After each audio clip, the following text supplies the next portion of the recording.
I heard a quote from you. Our mutual friend George Mack sent me a quote that said, "A rich man is anyone who earns more than his wife's sister's husband."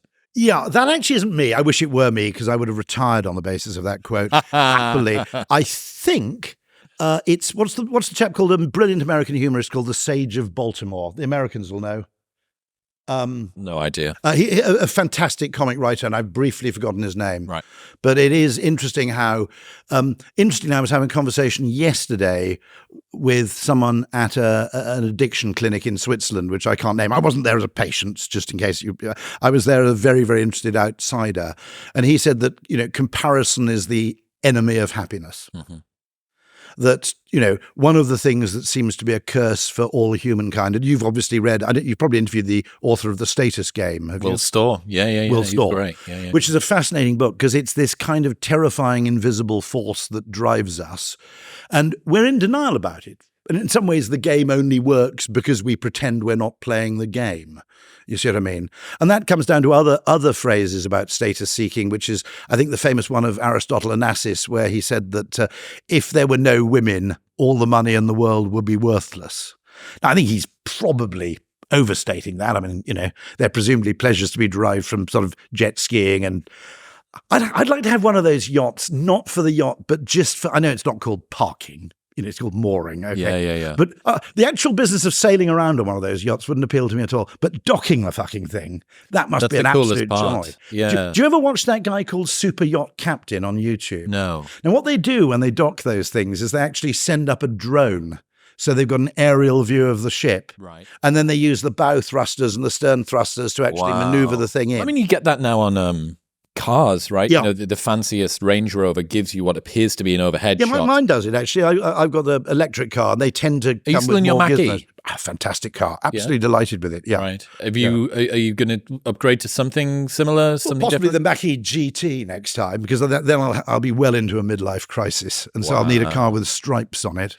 Interesting that you said earlier on, I just misattributed a quote to you. There's something called Churchillian drift. Did I teach you about this before? Which is where quotes... There's also a famous thing which is called somebody's law, which is that the quote is never attributed to the original person who said it. Right. And it also applies to scientific laws. So if you take Bayes' theorem, it wasn't actually Bayes. It was someone about 50 years earlier who's a blind mathematician at Cambridge, in fact. I can't remember his name, appropriately enough. We can all remember Bayes' name, but we can't remember the person who actually came up with it. And so quite often, it's the second person, the person who popularizes or makes famous, who actually gets the law or the discovery credited to them, not the person who is the original discoverer. Well, it's a stickiness game, right? It's all about who manages to capture the meme best. Me and George were talking about this yesterday. H.L. Mencken. Right. The Sage of Baltimore. There you go. There we are. You know that, Americans, don't you? Yeah. It's only taken 5. The Newtonic's kicking in. He's one of those people who probably is, there's certain people who are, much more famous in America than they are in Britain, and undeservedly so, because he was extraordinary. Yeah. What have you learned about the choice architecture of online dating sites and how it relates to property websites? Well, this is kind of interesting because one of the reasons I like working in advertising and marketing is I think the correct way to solve problems and to understand what's going on is really bottom up, not top down, by which I mean actually open-minded inquiry and observation of all kinds of things, okay, tends then, over time, patterns start to emerge. And I think the better way, what we try and do in politics in particular, is we start with a theory, we then impose the theory on reality, we trumpet the areas or the scale at which that theory succeeds, and we sweep under the carpet those areas where the theory basically fails. Okay. So if you take something like, the efficient market hypothesis, it probably has an application in a few fields, and those are well celebrated and measured by economists. It's a complete nonsense to apply the same rules of a market to, say, the property market or the dating market as you do to the market for a commodity like iron ore or something of that kind, okay? They're fundamentally different. In particular, if you look at the property market, there's a problem because when people go and buy most things, if you went out to buy a car, I've got to ask about your car. I'm a big Mackie enthusiast. Have you gone electric, or in Texas does that get you vilified? It would get me killed. Not in Austin, though. Yeah, Austin's sufficiently. Austin, okay. It's sufficiently progressive. I think I'll get a Camaro for my first car in America. FYI, there's no license equivalency between the US and the UK, which means that I need to retake my theory test 18 years after I took it in American. Which is weirdly difficult. It's going to be, it's all the road signs are different. What does this particular thing mean? All of my knowledge about roundabouts is totally fucking useless, obviously. My car, which is obviously American, has an interesting American feature, which is you can set the cruise control to effectively go at the speed limit, plus or minus X miles an hour. So it's using this sat-nav it uses a mixture, I think, of sat-nav and actually optical character recognition, reading the road sign. Which does raise the question that people in residential areas are going to put up fake 7 miles an hour signs along their streets so that electric cars all automatically slow to a crawl. How hilarious. But so I imagine, you noticed that wonderful thing where people, as I predicted, were hacking autonomous taxis in San Francisco. Yeah, putting cones in. You put a cone on the hood, as they'd call it, and the thing was basically immobilized in a state of complete confusion. And I predicted that, I'm proud to say, 5 years ago. I said, people will hack self-driving cars and they'll discover that all you've got to do is put a pattern of weighted balloons on the road and the things will go absolutely dilally. And sure enough, someone discovered that. Okay, dating sites. So dating sites, okay.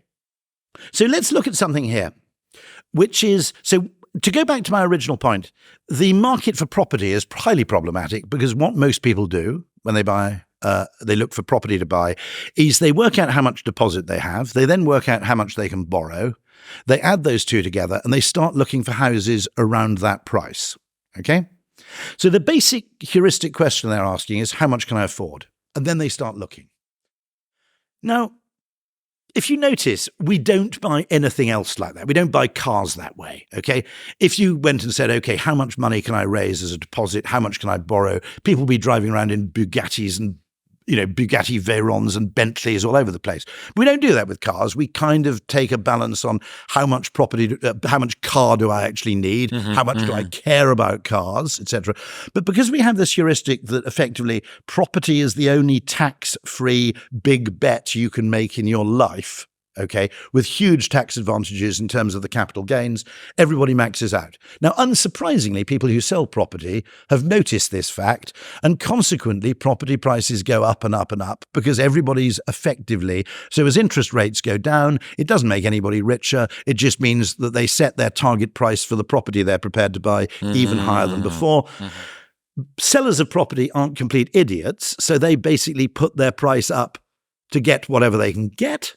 And so consequently, you end up with an absurd spiral. Okay. So the property market is fundamentally unlike, say, the market for, as I said, whether it's iron ore or indeed whether it's, high quality energy drink. Yeah, there it is. Doing some implausible product placement. There it is.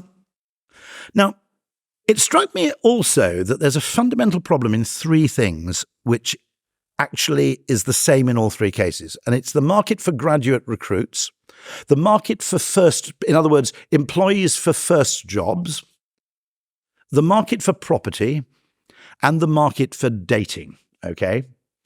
Which is that two problems.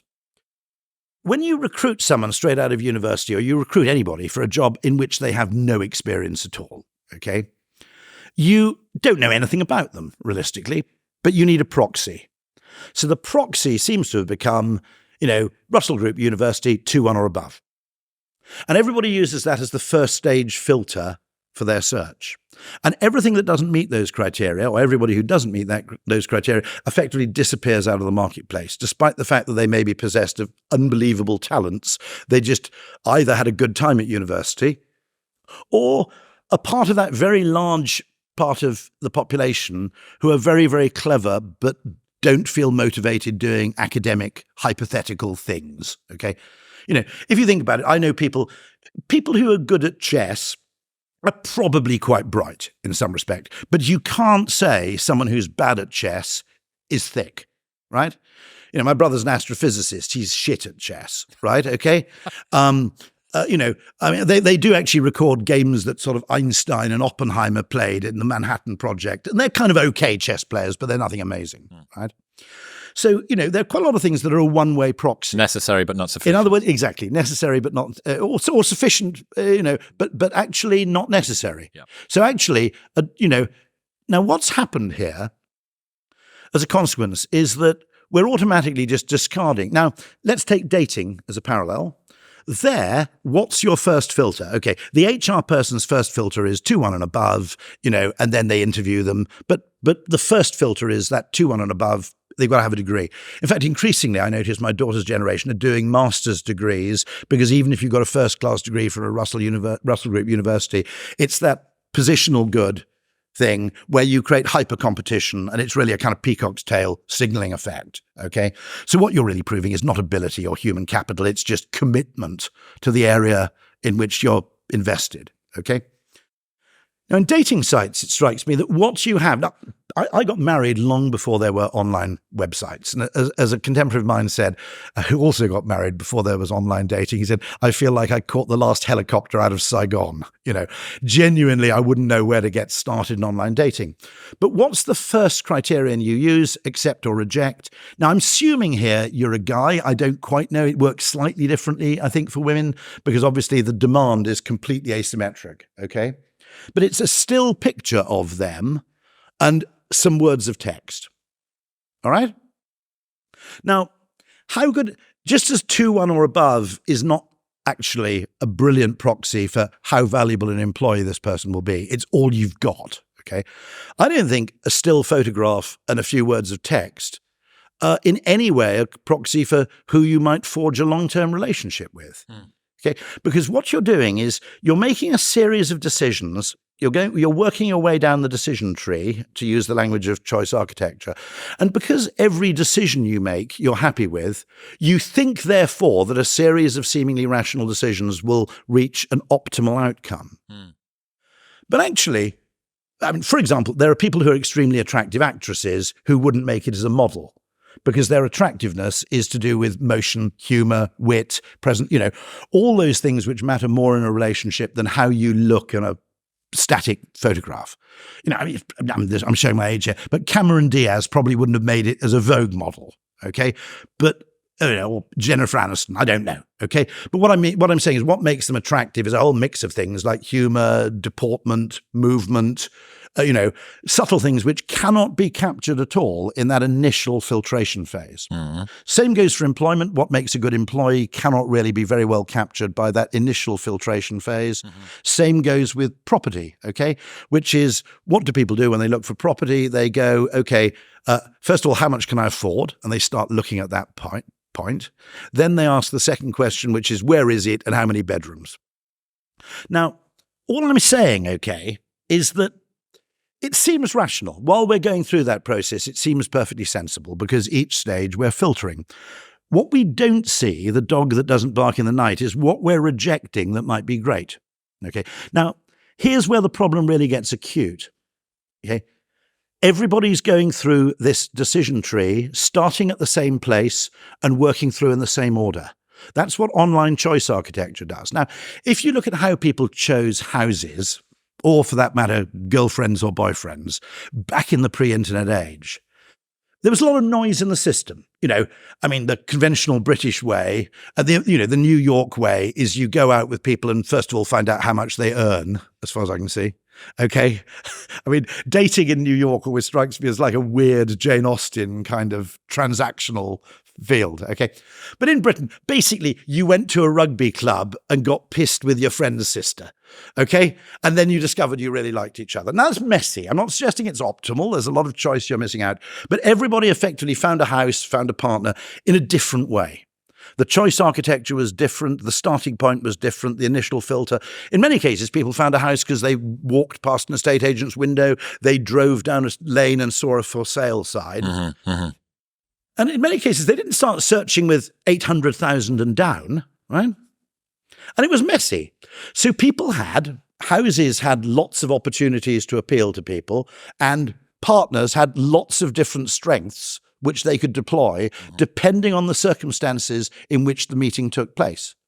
Because, guys aren't that shallow. Men are a bit shallow, but there are a hell of a lot of personality features, okay? Now, if everybody chooses according to the same criteria, it's a much less efficient market clearing mechanism than if everybody's a bit messy. Correct. So let's assume that you had, I mentioned this earlier because I was talking to a kind of recruitment firm.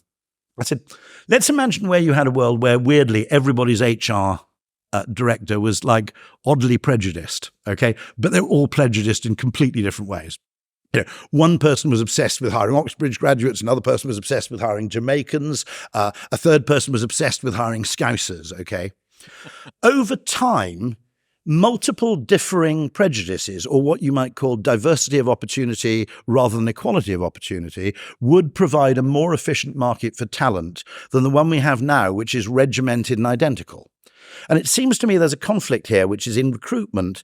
The need to look fair means you have to apply the same criteria to everybody, which means as that kind of consistency of selection spreads out across the whole of industry, okay, it actually means that there's a ludicrous undersupply of certain people who meet those initial criteria, while the 50%, 80% of people who don't meet those initial sortation criteria effectively go to waste. Yeah, it's like now, there must be a cartel hell of a selection. lot of girls who are single because they just don't look that great in the stills photo, right?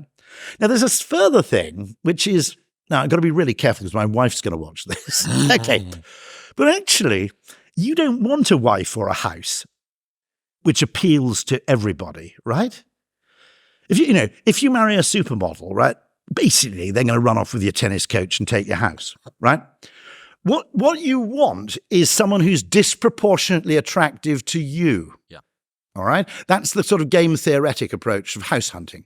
So my approach to house hunting, I'll stay out of dating because my wife might be watching this, okay, is to some extent a form of, and I've often said that estate agencies would be a lot better if they actually were forced to list the downsides of a property as well as the upsides.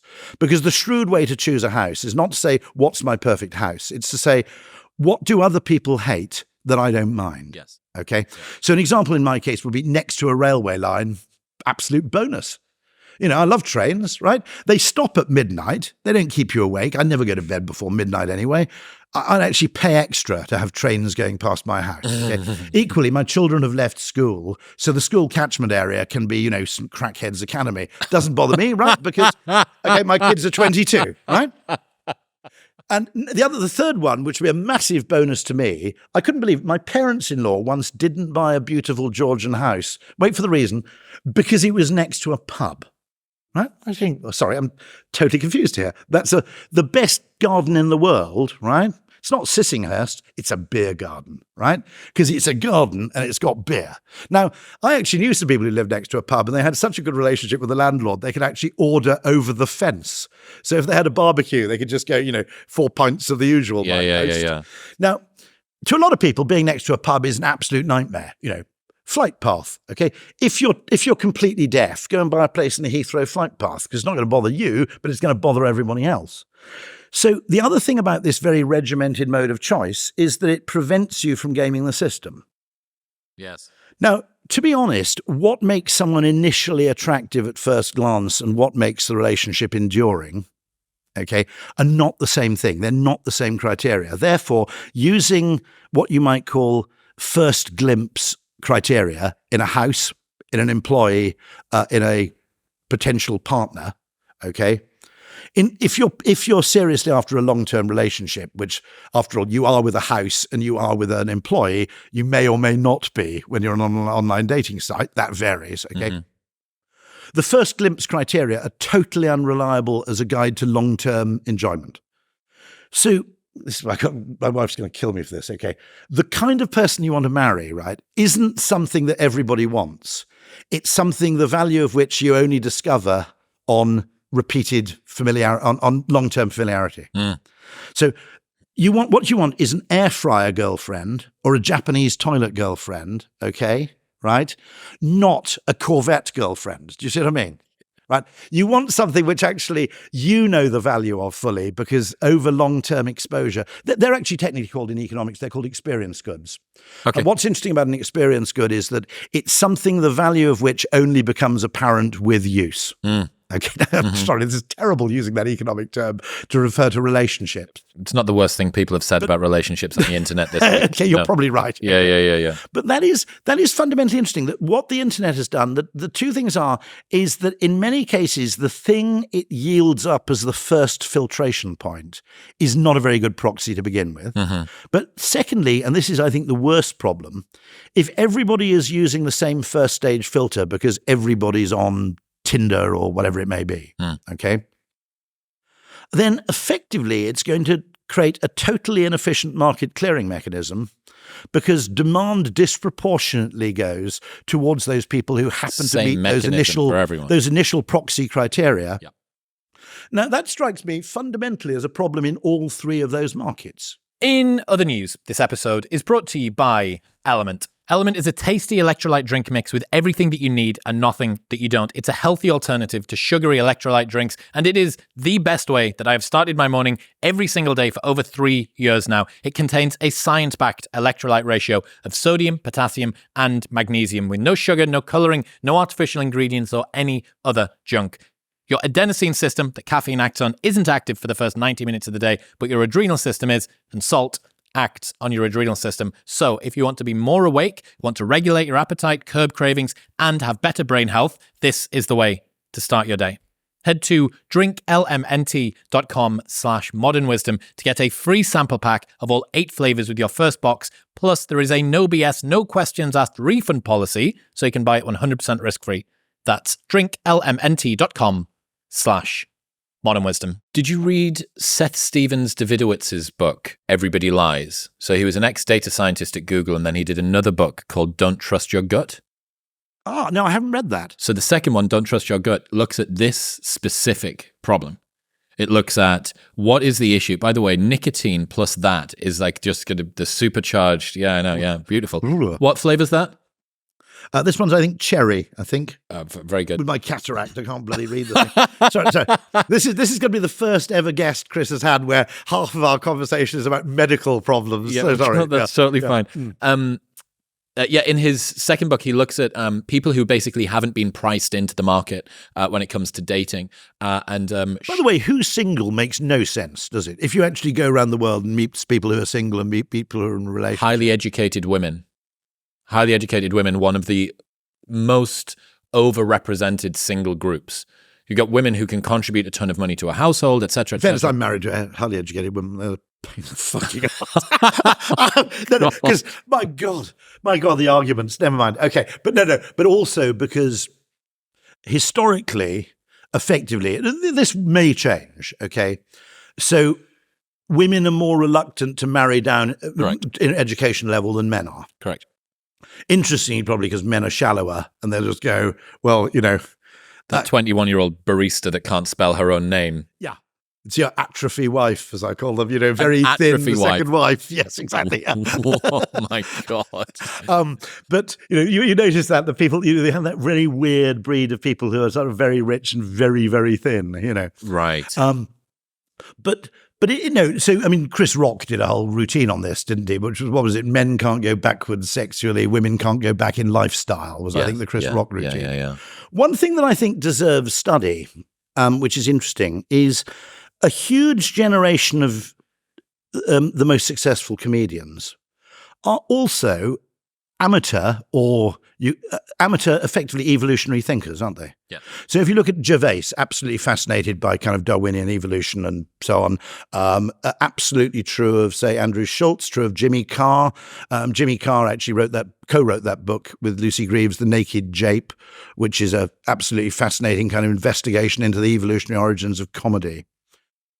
And actually, there are a few more than that. I mean, I think you can see it in Dave Chappelle. You can see it in Chris Rock. A lot of that stuff. There's a huge influence, and there seems to be a significant correlation between interest in kind of evolutionary psychology and comedy. Well, ultimately, it tells us why we are the way we are, right? And that is one of the insights. To say the thing that everybody knows but no one has named, or no one dare say, is one of the greatest forms of comedy that you can find. There was something else. I remember... But also, I suppose it's all about I suppose, recontextualization. Yeah. So comedians are going to be very, very open to different ways of looking at the world because it is to some extent the source, that contextual flip is at the root of quite a lot of comedy. Misdirection, exactly. Yeah. But it is fascinating because like music, we have this debate, what is the evolutionary function? And one of the things that strikes me as odd is that we don't look at comedy as a source of inspiration for wider problem solving.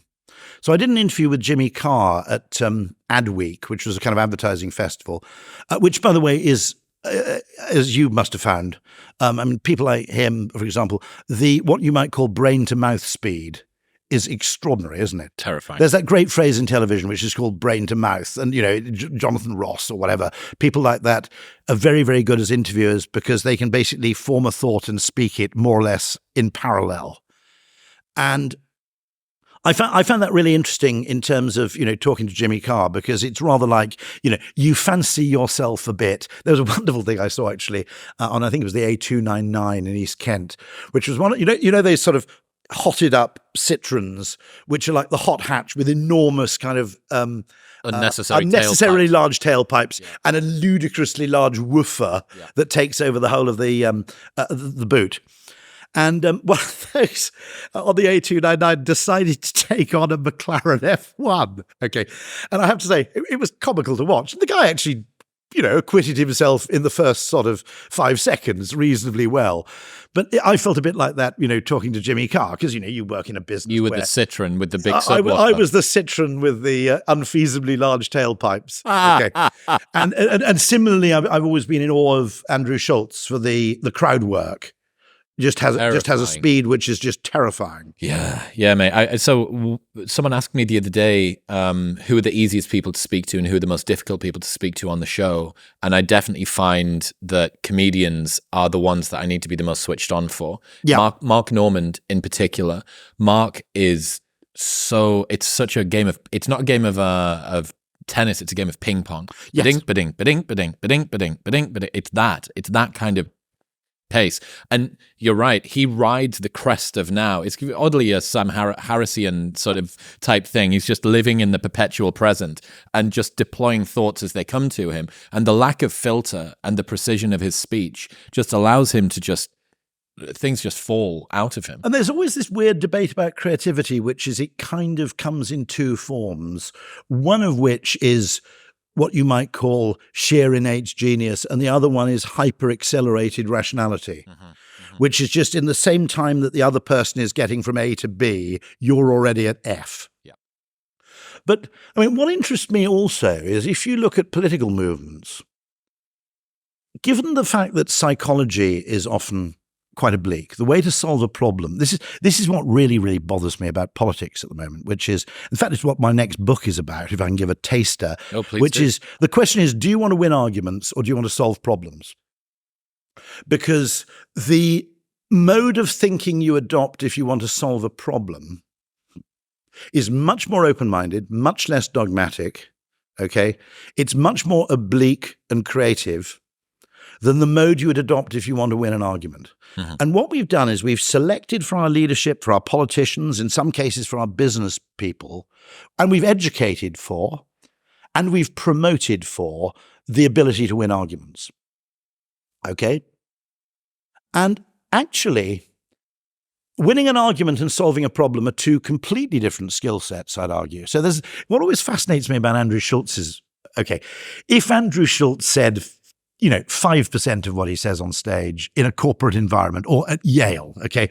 If you consider, Rob Henderson's experience at Yale, okay? They practically have the place shut down for defumigation, okay? And yet it's a contaminated zone. And yet his audiences are completely mixed in every sense.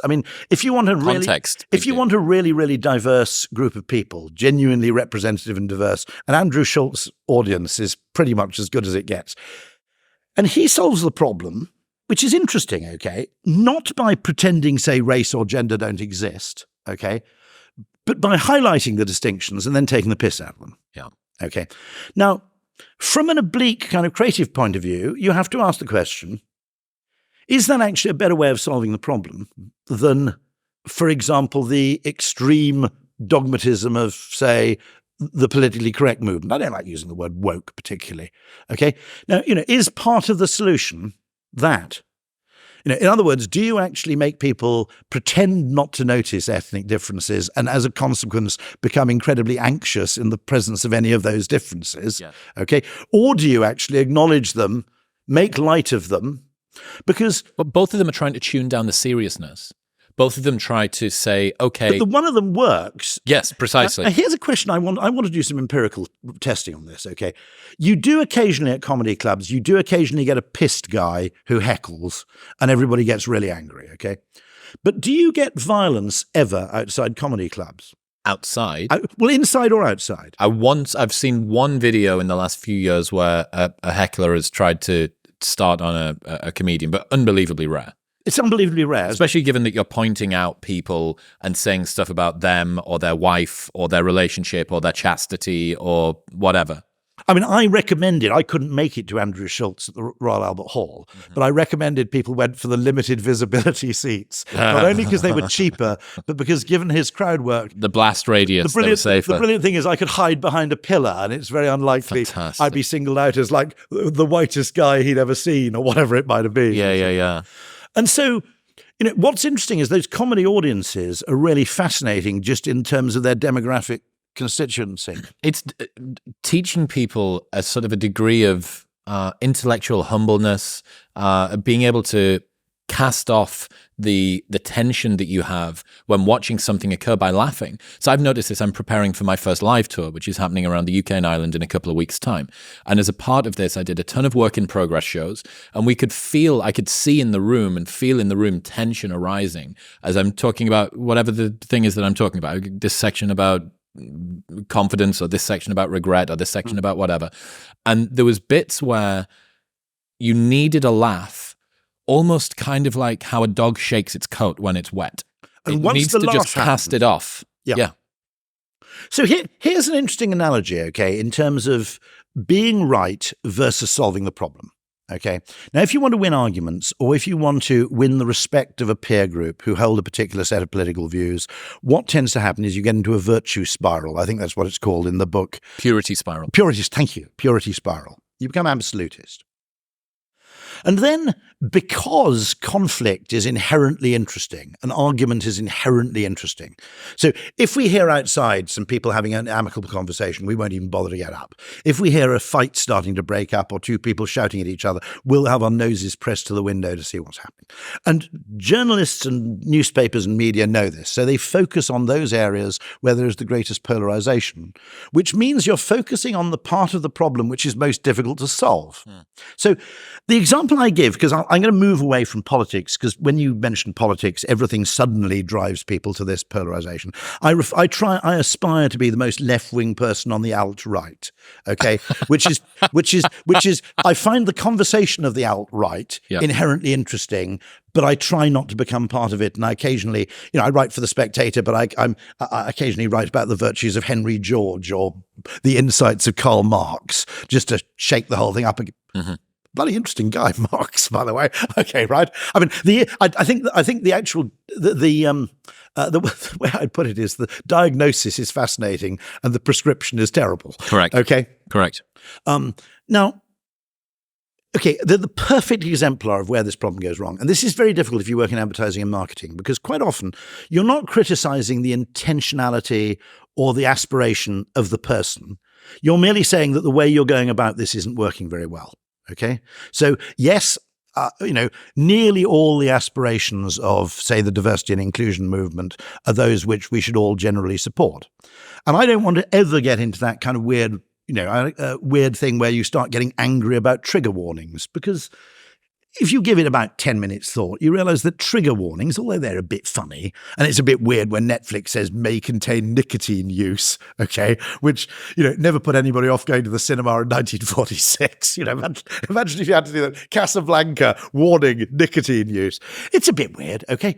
But it's a great idea, okay? Some people may be deeply upset by certain forms of content, and you should at least give them the opportunity to kind of opt out or to avoid it. Okay, we can debate what is triggering, but nonetheless, it's broadly speaking an intelligent principle, I think. No, so the example I'll choose won't be from politics, because politics automatically leads people to become tribal, and therefore they have to take a side. Okay, and the example I think is perfect is Cycling Mikey. Cycling Mikey is a YouTuber. Okay, and he goes around, he stands at a place in London called Gandalf Corner, and if he sees a car ducking around the wrong side of a keep left island, he just stands in front of it and refuses to let them move, takes a photograph, reports them to the police. He's got Guy Ritchie. I think did he get Guy Ritchie banned because he photographed him using a mobile phone while stationary waiting for a set of traffic lights? And he sends his film footage to the police. He puts it up on YouTube. Okay. Now, I basically support what he's trying to do. Okay, because I think cycling safety is incredibly important, and these people are doing bad things. Okay, we've all done it. Let's be honest. Okay, we've all used a mobile phone when driving. We've just been lucky enough to get away with it, and I wish I'd never done it. Okay, where Cycling Mikey is less effective, however, is his mode of delivery, which is so combative and so effectively polarizing. Okay, that it actually becomes counterproductive. Now, where he's well-intentioned, which is he wishes to increase cyclist safety. No one's disagreeing with that, okay? Where he's less effective is in disabusing people of the well-established stereotype that all Afrikaners are bastards. Because he does things which are inherently, first of all, he's a little bit unfair, because when cyclists misbehave, one, you can't report them to the police because they don't have a license plate. Secondly, he claims that if you stand in front of a cyclist or a motorcycle, they might fall off. So he can't actually stop motorcyclists and cyclists performing egregious and illegal acts. So he concentrates entirely on the motorist. But then he basically stands in front of them on the road, and then effectively does things which are, we don't really have a massive culture of vigilantism in this country. Reporting other people to the police is something we're pretty reluctant to do. It's not a hallmark of a nice culture when people are blagging, basically, lagging to the screws, as it used to be called in Prisoner of Cell Block H, right? Okay, it's something you just don't do. But secondly, I'm there as a marketing guy going, look, I support what you're trying to do, but you've been driven into this extreme position where your purity spiral is so extreme that actually it's counterproductive. Yep. And so, you're very, very good at feeling confident in your own opinions, but actually your ability to now, if you notice in advertising, it's very rare that you're nasty to users of your competing product. Okay. You don't get Ford ads going, if you drive a Vauxhall, you're a twat. Yes. Okay.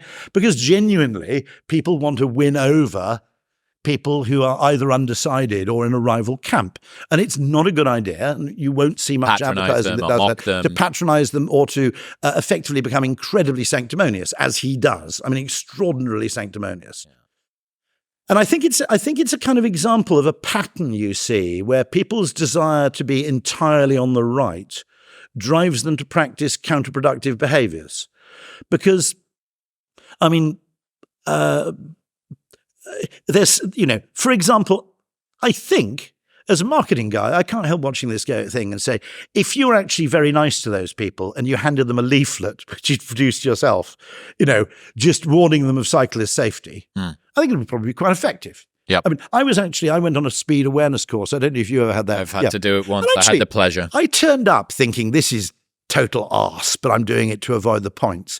It was pretty worthwhile. At the end of it, I went away going, okay, I have rethought quite a bit of my driving pattern as a consequence of what I learned. It's a re-education. Now, if you so there's this huge problem, okay, which is that everything now, I think Douglas Murray says this, which I thought was interesting. I was actually at a dinner, which he said the real reason he gets angry about the culture wars, which I think is the right reason to be angry about them, is not because somebody's wrong and somebody's right and goodness knows what.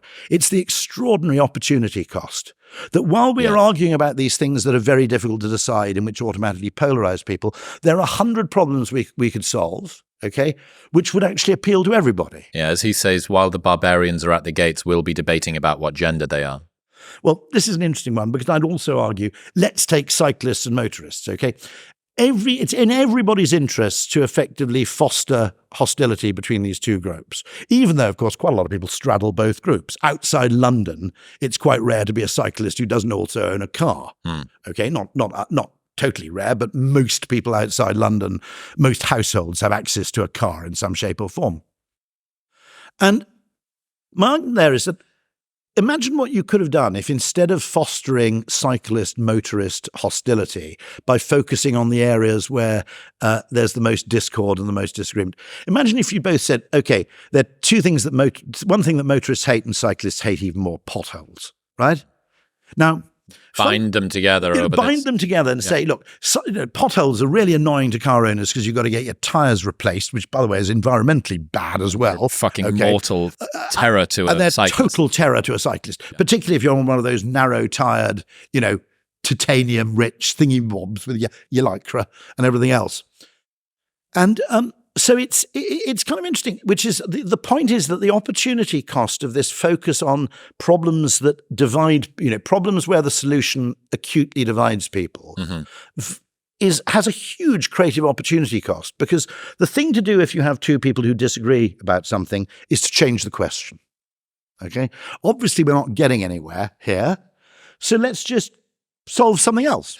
There's a quote from Scott Alexander, which is really great. It says, if you're interested in being on the right side of disputes, you will refute your opponent's arguments. But if you're interested in producing truth, you will fix your opponent's arguments for them. To win, you must fight not only the creature you encounter, you must fight the most horrible thing that can be constructed from its corpse. Well, let me get, I'll come back to you with a quote, which is Thomas Sowell. As I said, I'm the most left-wing person on the alt-right. I'm a very big admirer of quite a lot of the people, Sowell included. Thomas Sowell's phenomenal. Absolutely phenomenal guy. Activism is a way for useless people to feel important, even if the consequences of their activism are counterproductive for those they claim to be helping and damaging to the fabric of society as a whole. Okay. Now, one of the weirdest things about this movement, okay, and one of the most tiring things about being politically correct as a Brit is weirdly you have to pretend you're American. Because, okay, if you think about it, okay, there are loads of problems you can solve at the local level. This place here, okay, sort out the fucking signage, right? I mean, first of all, you come into a place to find it, and it's like the St. Valentine's Day massacre. You come into this weird mews, okay, where the only thing you can imagine happening there, it looks as if, the interior decor has been done by Pete Doherty, right? And then you go, the signage and the numbering is completely batshit insane, and you can only read the actual number of each door if the sun is at a particular angle. Okay, so there are all these things we can do to solve problems locally at a smaller level. But if you want to feel self-important, you concentrate on the problems at the top. Things like effectively politics. I mean, if you look at actually even things at the level of kind of probably not London actually, but if you look at, I don't know, why do we never get any coverage of, say, the mayor of Manchester or the mayor of the West Midlands? We get a load of coverage of Scottish politics, right? Okay, because why? Because there's a massive divisive issue there which gets people worked up, which is Scottish independence. Where, by the way, we're asking the wrong question anyway. The question should be, what kind of independence do we want? Not, do we have independence or don't we? Completely lacking in nuance anyway. Okay, you never get any coverage, no coverage. Now, bear in mind the population of Scotland is smaller than the population of Yorkshire, okay? Most people don't realise that. They think because it's kind of large geographic area that there are about 15 or 20 million people living in Scotland. It's abandoned. It's very small population because all the really talented ones moved to Wales in the 19th century. Sorry, that's just my own ancestry. So, in search of people who weren't permanently angry about nothing in particular, and so my great grandfather moved from Caithness to the South Welsh valleys because it was kind of, in fairness, Cardiff was like the Dubai of late 19th century. Cardiff was the Dubai of the late 19th century. First place in the world where £1 million contract was signed was in Cardiff Docks. It was coal, so it was effectively the largest coal exporting port in the world. Wow! And by the way, not your shitty German coal, proper quality coal. Right. Here's a question. Sorry. Here's a question for you. Why is it that when we look at the exports of national identities from the UK and Ireland to the rest of the world, England, English people, we have a position, although we get referred to as being British. Yep. Northern Irish people kind of do. Southern Irish people absolutely, definitely do. Yep. Even Scottish people do. Oh, Scottish marketing is brilliant. I mean, as a nation brand, it's absolutely potent as hell, yeah. Why does no one... What's happened to Wales? Why has Wales not managed to establish itself on the global geopolitical branding There's an interesting debate about this. One Welsh commentator, I don't shoot the messenger here, suggests that Welsh people who move somewhere else very rapidly kind of lose their Welshness and assimilate anywhere. That's his argument. So if you look at the contribution of Welsh Americans, okay. Now you've never heard that hyphen before, have you? Okay. Irish American, Scottish American. Yeah, absolutely. You've never heard of Welsh American. It includes like Thomas Jefferson, okay? It includes arguably Elvis, about 50% of country singers, Tammy Wynette, real surname Pugh, okay? Right? If you actually, Hillary Clinton, funnily enough, is, I think, half Welsh, okay? So you have this, but there is, if you ask people who are American about their Welsh ancestry, they may dimly know that they have some Welsh ancestry. It barely extends to knowing where it is. Whereas if they got Scottish or Irish ancestry, it informs every fucking cell of their being, even if they're like a 16th Irish. Right. They start wearing green things. Yeah. And you know, to the slight annoyance, by the way, of real Irish people, I might add, okay? To be honest, okay? And quite a few people who are very proud of their Irish heritage are actually descended from Northern Irish Protestants, what's sometimes called in the United States Scots-Irish, but they don't even know that. Okay. So, you know, I think Henry Ford, there's a huge Irish-American contingent of people who are effectively from Northern Ireland. But again, that distinction isn't really made. There's an argument that it was at the time of the American Civil War where people tended to take sides on that basis. I'm not quite sure. But generally that hasn't pervaded until 2023. But the Welsh have done a bad job. And there's actually a group called Global Welsh, which I belong to, which looks at this question of the greatest Welsh American, by the way, was a guy called Russell Camel Humphreys, who was number 2 to Al Capone. Okay, I'm not making this up. Okay. So this guy who was, by the way, he was known by the various feds and people out for him as the nicest man in the mob. Okay. And big Welsh I think he was from Carno, which is in kind of the middle, kind of mid Wales, tiny little bit, his parents were. Okay. And he was entirely Welsh. And, did I say Russell? Murray the Camel Humphreys. And, or Murray the Hump, he was known as, which is either to do with Humphreys or to do with the fact that he wore a camel coat. But I think he effectively he would occasionally kill people, but he'd always negotiate first. And I think one of the senior feds who was supposed to arrest him actually refused to turn up to arrest him because he liked him personally, okay, and didn't want to be part of the arrest. And he was also violently against cussing, by the way. Okay. Right. Okay. So he's a killer, but not a swearer. A killer, but not a swearer. No, he didn't like any of that. Very Puritan. But research him because it's really, it's comically funny. The idea of a Welsh guy in the mob. I looked at a study recently that showed an inverse correlation between marriage length and cost of engagement ring and wedding combined. That the more that is spent on the engagement ring, and the more that is spent on the wedding. Which you'd almost, in pure economic terms, you'd expect it to be the other way around because the sunk cost of the wedding skin in the game should ensure the duration of the wedding. Equally, what are you trying to prove? Yes. Okay. Yeah. What have you learned? You must have some insights about engagement rings and their heritage and their history. I mean, what is interesting is that there is a degree where what you're practicing there is a form of commitment device. In other words, it's an unrecoverable sunk cost, which is upfront expense being proof of long-term commitment. And I've made that point that some advertising works that way, okay? In other words, you wouldn't spend a fortune advertising this car if it were a waste of time for me to test drive it, okay? So once you've spent the money on advertising, it's gone. Therefore, the only possible value of advertising is that it leads to a sale.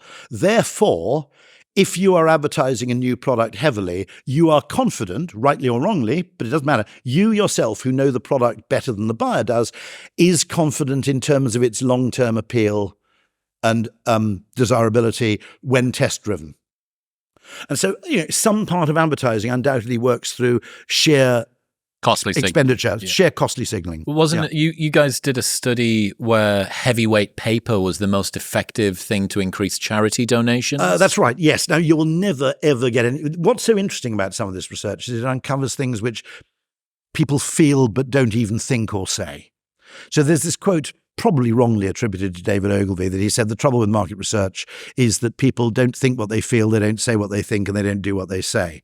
Now, everybody would say that a charity donation should be sent out on the cheapest paper possible because you should minimize your marketing cost. What we found is that when you put slightly more expensive paper in the donation envelope, it was for Christian Aid Week actually, slightly more people give, but people give much more large donations. So the volume of donations over 50 or £100 was significantly increased. Now, that's unconscious. It's probably, if this thing's flimsy, and there may be a certain degree of reciprocation in that, which is they've sent me a nice bit of paper, I owe them 50 quid. I mean, how it works, by the way, why it works, you could come up with 4 or 5 different possible explanations. But those kind of things are really fascinating because they belong to that field of activity which you can only prove through testing. Market research won't tell you the answer. Pure theory won't tell you the answer. You have to test. Well, I'm not a very prejudiced man, but given my background as a nightlife club promoter, living and breathing flyers and paper for a very long time. Did you do that nightclub game where you created artificially long queues? Oh, of course I did. Of course you did. Of course yeah, exactly. I did. Yeah. Let me give you this one first. So one of the few prejudices that I have in my life is against single-sided flyers. Single-sided flyers are around about 90% as expensive to do double-sided flyers because almost all flyers are double-sided. My second biggest prejudice are against double-sided flyers with the same thing printed on both sides. You have 2 sides of a piece of paper. That basically says, I can't even be bothered here. What should we put on the back? Oh, I just put the same thing. Command C, Command V, send it. I don't care. Then after that, just tiny, tiny little things that you can do. We found that if you go, there's something called spot UV, which is the kind of gloss that you put over the top of a piece of paper that gives it a smooth finish. If you go uncoated, which isn't that much more again, and if you go a little bit heavier GSM, you get this almost sort of organic, furry feel to it. It's like every innocent smoothie label, right? It kind of feels a bit more kind of raw and organic and natural. We see what we're talking about here is this brilliant thing, okay, which is, it's very simple if you want to solve problems, okay, which is stop trying to think like Newton and come up with universally applicable context-free laws, okay? That's been done, okay? It's called physics, okay? We've done that. Instead, you've got to think like Darwin, okay? Now, we mentioned earlier this difference between effectively evolutionary thinking, which I think evolution is a study of how things change, not how things are. Okay, that's a fundamental difference. What do you mean? Well, evolution the most banal description of evolution, but which is also incredibly insightful, is things are the way they are because they got that way. Okay, which sounds like an absurdity, but when you actually think a little bit more deeply, then it forces you to ask the question: well, how do they get that way? Okay, and where else could we go from here? What are the tools at our disposal to get from here to somewhere better? Okay, now, one of the things I think that is an obstacle to problem solving, I think the reason that comedians are often evolutionary thinkers, Ricky Gervais being an obvious case, but John Cleese, another one, okay, absolutely fascinated by, evolutionary thought, is because it's a gateway to complexity. It's a gateway to thinking in terms of complex systems and complex systems changing over time. And it's an escape from the idea that there must be universal laws. I've got a friend called Jag Bala, known on the web as Hanging Noodles, who always argues that we monotheistic cultures like Christianity have a disadvantage in our thinking because, unlike Hindus, we're prone to what he calls monotheism. We need one theory to explain everything. Okay, and he points out that actually in Hinduism, we don't have that problem because we're used to the fact that there's the elephant and the. I think he said his mother praised on an altar which has an elephant, a monkey, and Jesus on it. Right. And there's no inherent contradiction to that.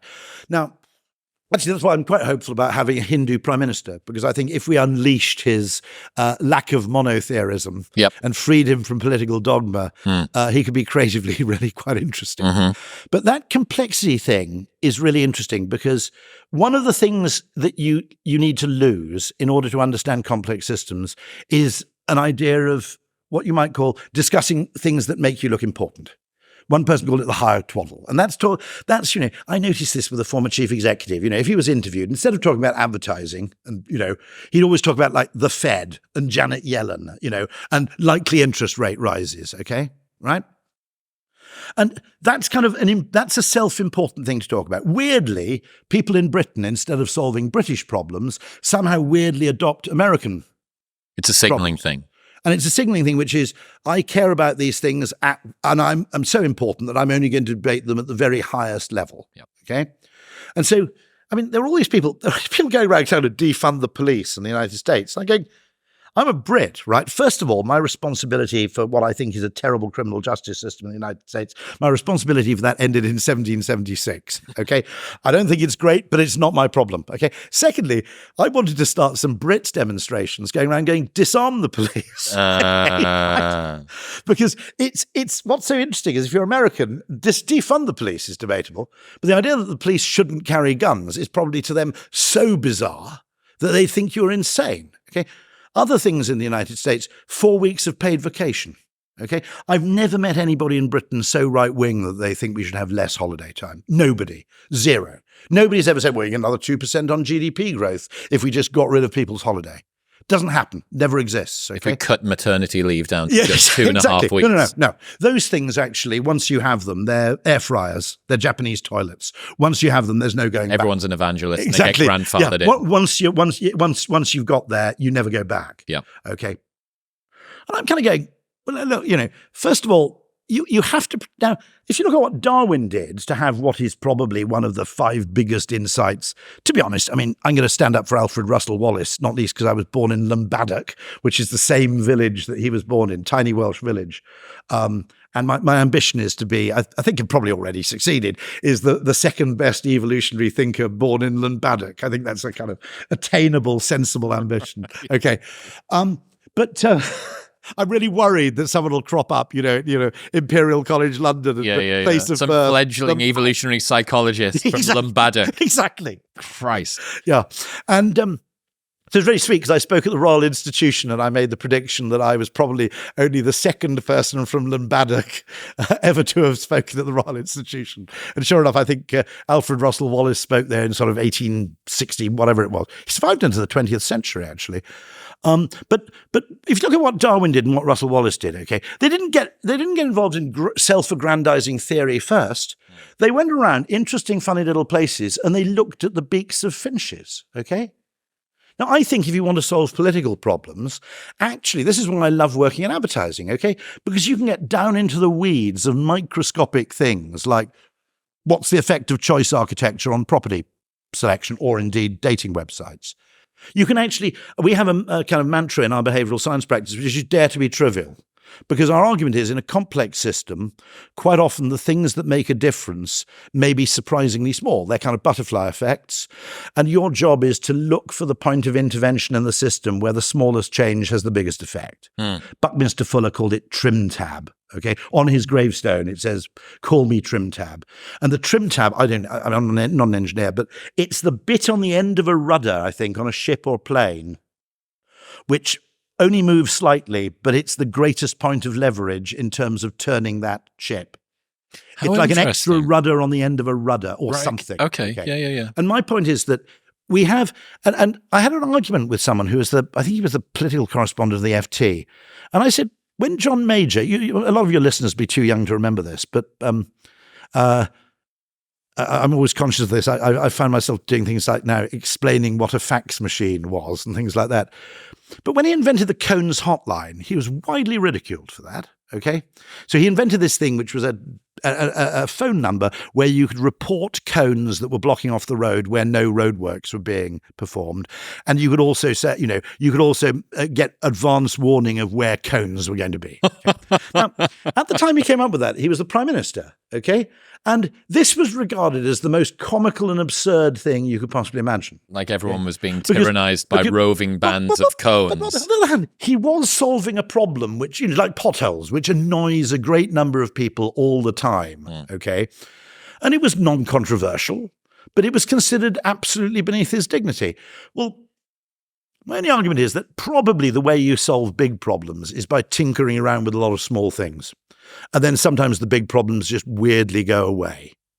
Okay, I think that tackling problems head on is usually counterproductive, but the argumentation tendency that people want to win an argument rather than solving a problem, first of all, causes this tribal polarization, which means that people very rapidly then start saying, I won't actually argue for what's good, I'll argue for whatever path of action most annoys my opposing tribe. Correct. Yeah, it's not what's most effective, it's what signals that I am a acolyte. Yes, I'm a devoted, unquestioning acolyte of this particular Let me give you this dogmatic. one. I've come up with this idea of the unreliable ally. So if I know one of your views and from it I can accurately predict everything else that you believe, you're probably not a serious thinker because you've put your entire world ideology on as a onesie as opposed to... Incidentally, Dominic Cummings' great insight was he said that effectively the language of left or right is a tribal convenience for people who are into political cosplay.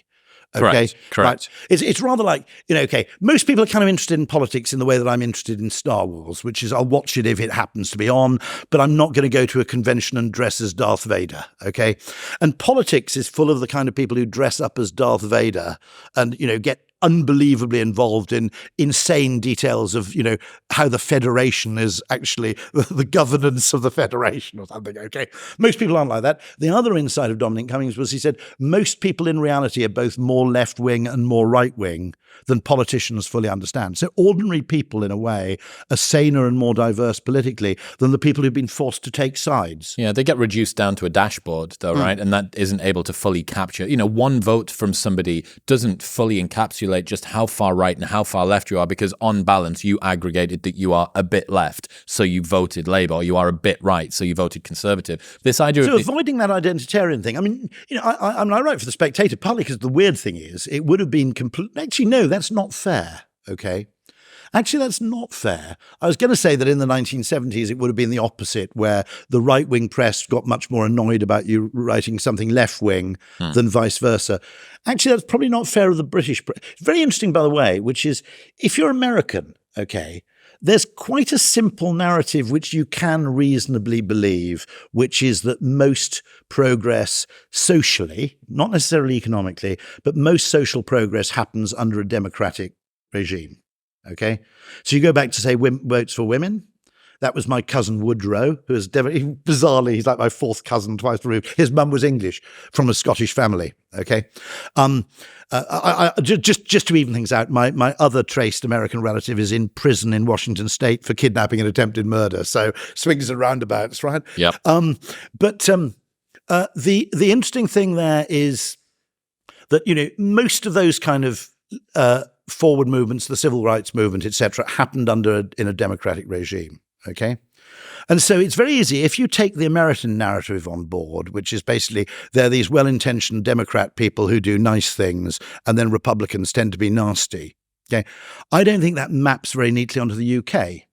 Okay, so if you look at the UK, Votes for Women was actually a Conservative government. The NHS was set up undoubtedly by a Labour government, Attlee, but actually on the recommendations of Beveridge, who was a Liberal. Okay, I think same-sex marriage was a Conservative government. I think the legalisation of, by the way, if you go back, The Guardian supported the South in the American Civil War. Okay, The Spectator, a right-wing publication, was about the only publication in the UK to support the Union against the Confederacy. The Spectator in the 1960s, okay, was known as the Bugger's Bugle for its campaigning for the legalization of homosexuality, okay? And another force that was absolutely decisive in that campaign was bizarrely the Church of England. So there's, well, not that bizarrely, I suppose, if you consider the number of homosexuals in senior church positions, perhaps. God. Okay. No. At the time, no, there were quite a few, trust me, okay? But I mean, actually, there was an Archbishop of Canterbury at some point in the 60s who kind of needed protection because of his position on that matter. If you want to see a really advanced group in terms of being ahead of the curve on anything, it's the Quakers. I mean, if you're an empiricist, everybody would become what we really need is a Quaker revival. Okay. But the thing is, you can't have a demonstration, can you? As a Quaker, what do we want? Shh. Okay. It doesn't really work. But my point is that actually, if you look at the British social progress, I mean, the anti-slavery campaigners, some of them were Tory, okay? Shaftesbury was. It's actually, British progress is much, much less easy to kind of stereotype than in the United States. And so, you actually look at the history of different publications and their opinions on different things. The idea, actually, which my kids seem to have absorbed, which was everything was horrible until left-wing people came along and made it better. Yeah, they were the civilizing force. This force of history thing is kind of a bit borne out, I have to say, in the it's complicated, obviously. It's a bit, you could say, well, there is some empirical evidence for that in the United States, although you had a Democratic Party which was completely weird for, while the South was overwhelmingly Democrat, you had that kind of weird unholy alliance thing going on. But it's not really safe. And this business of taking American concerns because they're the most important, because it's America, okay, and getting wildly excited about them in the UK, even though our problems are different, okay? So I'll give you just a very simple example of this, which is, if you talk about white privilege, okay, and I'm to some extent the beneficiary, inarguably, of exactly that. But the only point I'd make is that one of the reasons I'm white, okay, apart from the obvious ones, one of the reasons I'm white is I was born in the UK in 1965, when I think, someone will correct me on this, the population of the UK was 97% white, okay, in 1965. So, the odds that I'm going to be white, it's not a situation like the United States where you've had generations of people effectively unfairly disadvantaged. Okay, the people who are disadvantaged hadn't arrived at the point when I was being born, to the most part. Okay, now as a consequence, simply transplanting American history and American preoccupations and American narratives and imposing them on Australia, the UK, France, okay, doesn't really work. And yet these people do it because they want to identify themselves with the highest profile, biggest debates de nos jours, so they can take sides. And that's completely inimical to, we got other things to be guilty of if we're Brits, let's be honest, okay? It's very interesting, actually. I had a great aunt who's an anthropologist called Beatrice Blackwood, who spent her life kind of connected to the Pitt Rivers Museum. And her diaries survive, and sometime in about 1923, she went to Memphis, I think. I think it was Memphis. Okay. I thought that was really interesting to see, how does, fairly, obviously she's an anthropologist, fairly conventional English woman of 1923, upper middle class family. How does she react to going to the American South in the 1920s? And I thought her reaction would be, gosh, this is really, tiny bit, it's a bit dodgy, it's a bit off, She was absolutely horrified. I mean, there's just these pages of her raging against the fact that she wasn't even allowed to visit a black household because they wouldn't allow her in, because if word got out that a white woman had been in their house, there'd be trouble.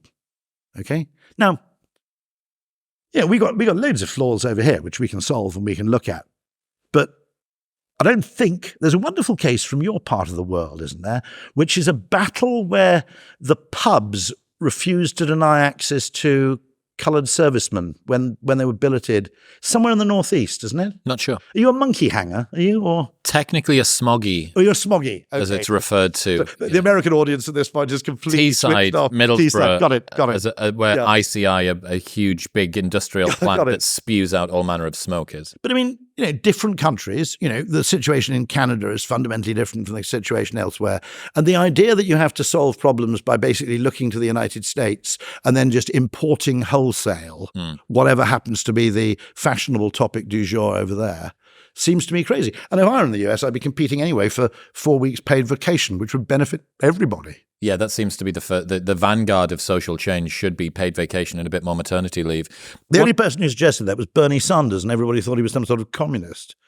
Well, I'm not sure if it was just because of that they thought he was a communist, but there may be other reasons as well. One of my favourite stories that I've learned over the last couple of years about David Ogilvy that I've never got a chance to talk to you about was when Fortune published an article and titled it, "Is David Ogilvy a Genius?"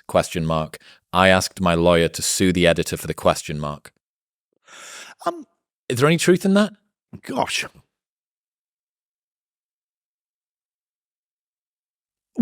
Funnily enough, he's an interesting case in point because he's a university dropout, okay, so he didn't have a degree. When he started the agency, he was former chef, failed tobacco farmer.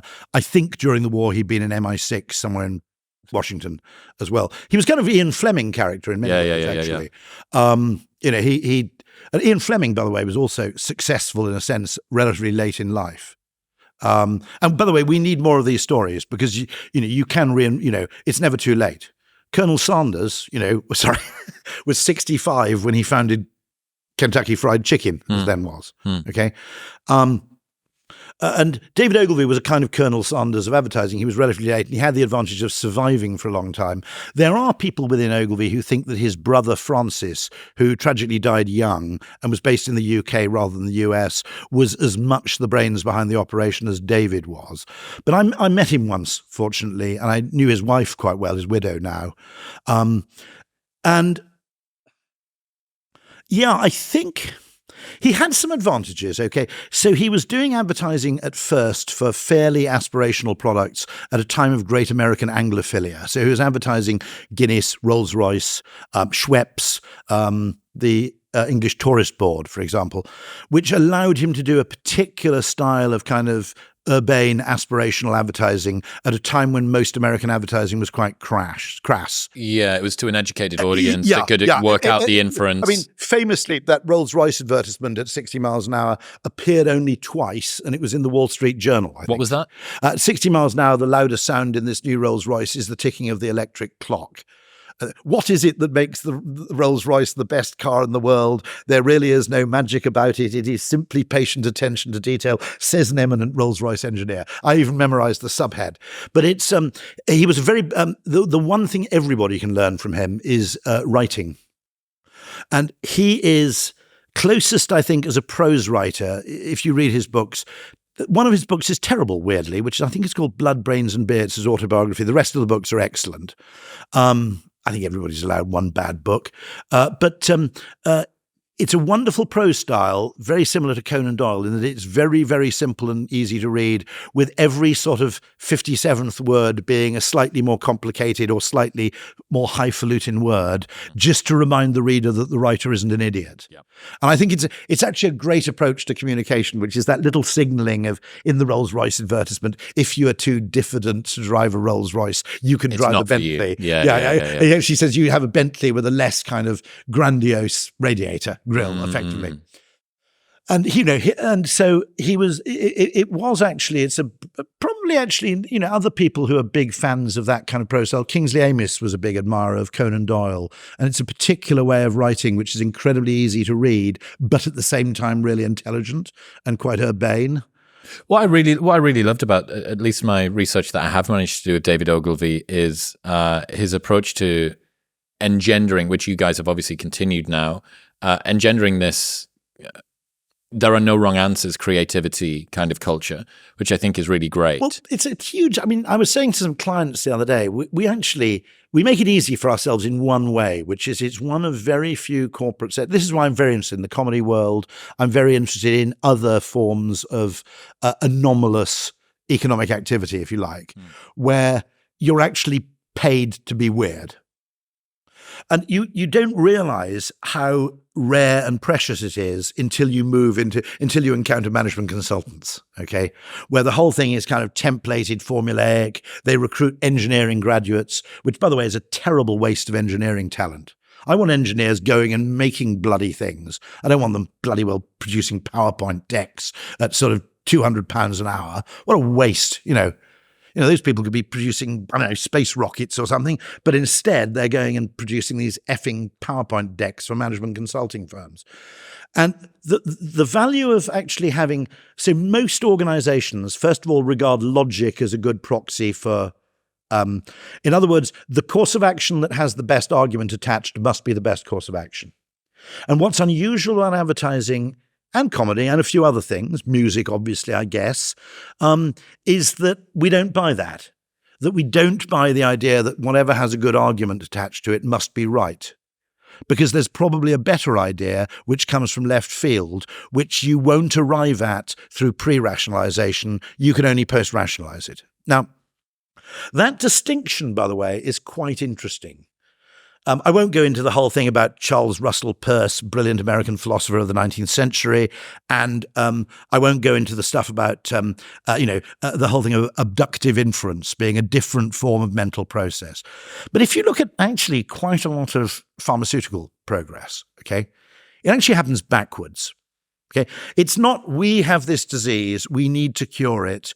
Ooh, look, let's do these things, here's a cure.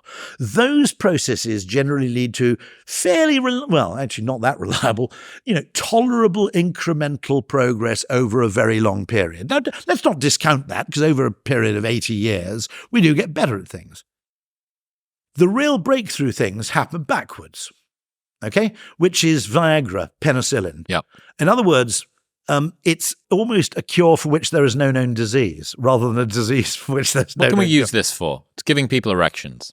Well, what happened was it was intended as an angina remedy, Viagra, and there are two stories about it, one of which is that the nurses noticed that when the guys came in for their kind of, people on the trial, when they came in for their kind of checkup, they were sitting in a really weird way. Okay. And the other story I've heard is that at the end of the trial, they were told, well, okay, we're obviously processing the trial results, which were pretty inconclusive as far as angina went. So could you hand back any unused pills you have? To which the response in every previous trial had been, yeah, sure, here they are. And in this trial, they went, no! There's also a fascinating story, which is that a German pharmaceutical company got there first, noticed the side effect, and immediately rejected the drug, okay, because they failed to see the opportunity to, in other words, as any angina cure that caused people to go around in a priapic state of tumescence was obviously no good as an angina medication. And they failed to see beyond it, which is that. Now, I'll tell you two other stories of this. I was talking to some other people. One of the great things about being a vice chairman is you can just go and talk to, to be honest, okay, most discussion and decision-making and argumentation is top-down. Most progress is bottom-up or horizontal. Okay, so we organize organizations in the absolute worst way for problem solving, which is what you need is people who know quite a bit about three different things to solve a problem. Because more and more modern problems aren't problems within a specialism, they're problems that involve the combination of two specialisms. So anyway, here's an interesting one, which is a drugs company I was speaking to, giving a talk to. And to be honest, I think I learn, when I give these talks to companies, often I learn as much from them as they do from me. But they pay me, so fine. Okay.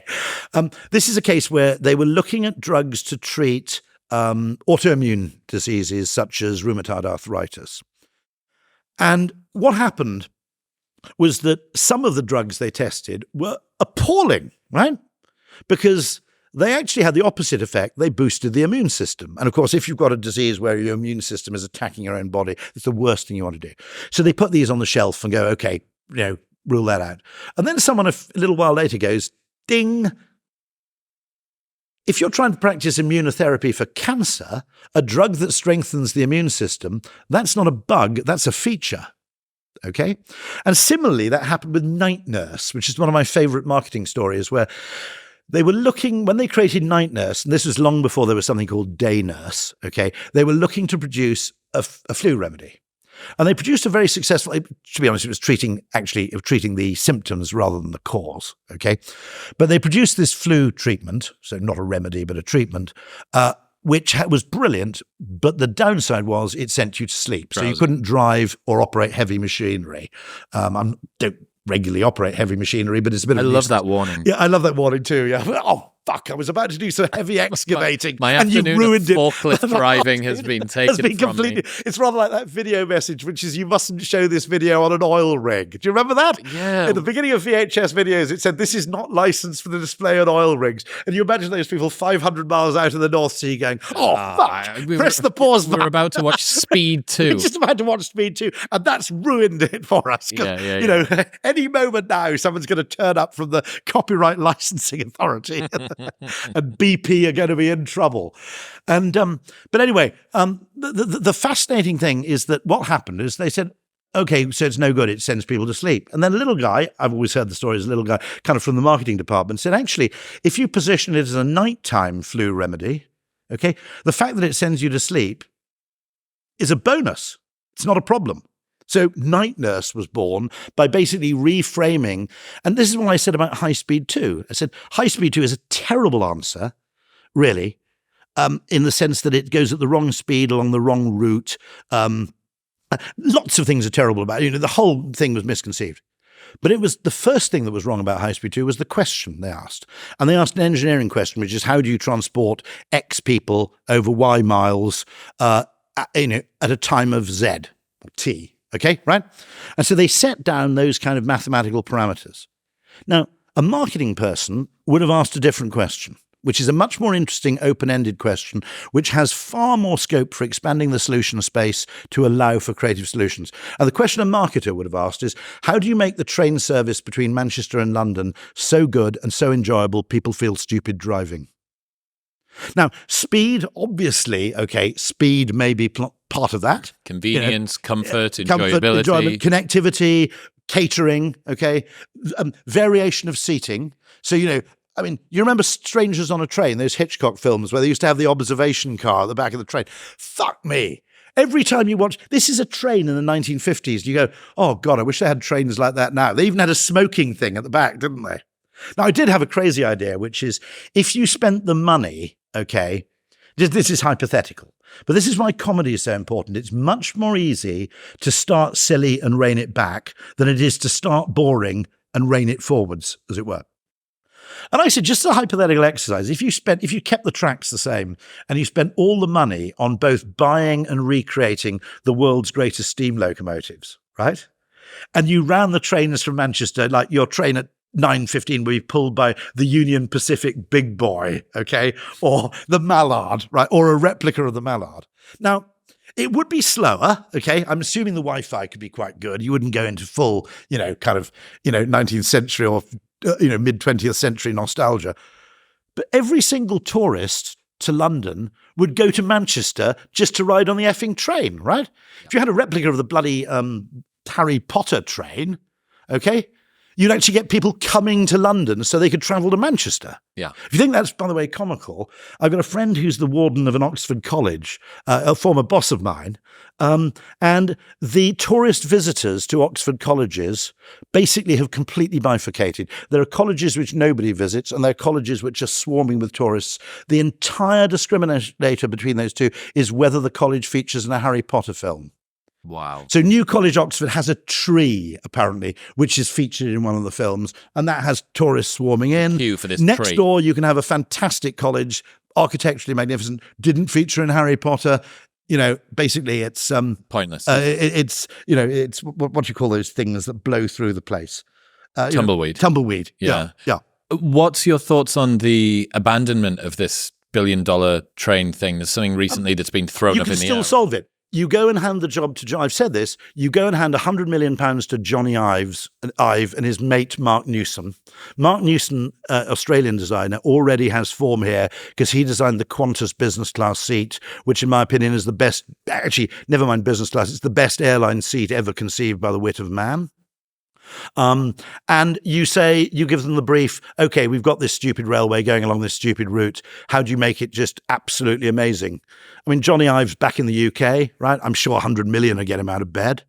Okay. And you just go, okay, you're in charge of the design of the train interiors. You're in charge of the catering, the connectivity, your brief, open brief, make this journey so amazing that people want to go on the train for the sake of the train, not for the sake of the journey. That's the brief. It's the brief that Cunard effectively had, okay? So when jet aircraft were invented, okay, the Blue Ribbon, which was that competition for how fast you could cross the Atlantic, became, to be honest, a bit of an academic exercise, because if you could get there in under a day by plane, even if you had to refuel in Gander, it didn't really matter whether the Queen Mary was faster than the bloody United States or the Normandy anymore. Okay, so Cunard basically had to go, okay, we've got to stop thinking of these ships as a sort of a form of transportation. They've got to be a destination in themselves. Yep. And consequently, they kind of invented the cruise ship industry, sort of. I don't give them 100% credit, but that idea of, so cruise ships, when you think about it, you board a cruise ship, you go around in a circle and you come back. I mean, you do visits and paying places. For a journey. Yeah, but actually the cruise ship is as much of a destination as the destination is. And you can do that with high speed too. Yeah, what would you do? Train twister is my suggestion. Solution to train overcrowding is to turn close proximity to other people from an annoyance to a source of entertainment. Okay. A lot of intimacy concerns there. Yeah, there maybe. probably. I did think of the legalities, but your next station is Headcorn, left hand, yellow. Right. Okay. Come on. Well, you probably have to have gender segregated twisted carriages. That's a concern. It depends if you're going to Brighton or not. That might be a bonus. You've also got the issue, I suppose. I've seen a lot of the people that travel up and down. This country is getting older. Yeah. And I'm not sure whether you'd have to have at each different stop some sort of paramedic, perhaps, or a physio that could give a rub down. By the way, that is part of the appeal of the cruise ship industry to the elderly in the United States, which is you've got a doctor on board.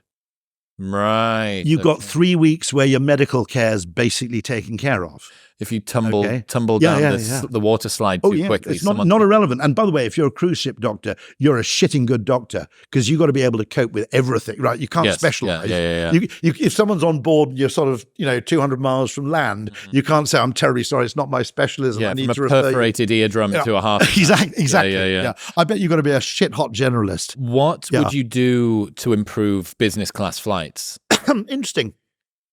I've got an idea for that for short haul, which is really mischievous. You know how they always say that the biggest car company in the world, Uber, doesn't own any cars, and the biggest accommodation company in the world, Airbnb, doesn't own any houses. I've got this idea to start an airline that doesn't own any planes. Okay. And I did think of having a vaping airline. I did wonder about that. You could just vape on board. You just vape on board. Sod that. A vaping tax, a vaping surcharge. Yeah, and you'd have you'd have two classes, 20 milligrams at the front, 10 milligrams at the back. Fantastic. But I did wonder about that. But actually my idea was you buy a country house near Stansted, okay? And every time you fly, okay, you park your car at this country house. Okay, you check in your luggage, and the country house is like the party in The Wolf of Wall Street. Okay, right? It's like Eyes Wide Shut. Okay, it's absolute total opulence. Okay, and then when you're ready to fly, you're driven in, Dr. Evil's car, which of course is an S-Class Mercedes with the windows blacked out, isn't it? Okay, which is kind of like, it's kind of like, Dr. Evil's natural conveyance of choice. Okay. You're driven to the plane and you walk onto a Ryanair flight. Okay. And the Ryanair flight costs you 37 quid and it costs 250 quid to use the lounge. You're a nightclub promoter, right? Yeah. We could go into business doing this. Okay? I'm ready to go. So the whole idea is, okay, the bit on the plane is only an hour. And it doesn't really matter if it's Ryanair okay. You could do a thing where you book the middle seat out. Okay. So you've got a bit of space. But basically you use Ryanair and the whole aim is you make the airport experience amazing, where you're literally ferried to the plane. Then the plane bit, you don't try and compete because there's a limit what you can do at 30,000 feet to make it amazing. Yes. Well, certainly a limit to what's illegal that would make it. What's legal that would make it amazing is quite. There are lots of illegal things I'm sure you could do at 30,000 would make it more feet amazing. That would make it amazing. But we'll kind of. We'll draw a veil over that, shall we say? Yeah. So we were talking earlier on about kind of this culture of creativity that you guys have managed to foster and kind of perpetuate as well. I know that you've spoken to Rick Rubin. Yes, that was fantastic. You think a lot about creativity for yourself. By the way, Rick asked me a question, which I'm going to ask you. He said, why haven't you moved to the United States? And you have moved to the United States. Mm-hmm.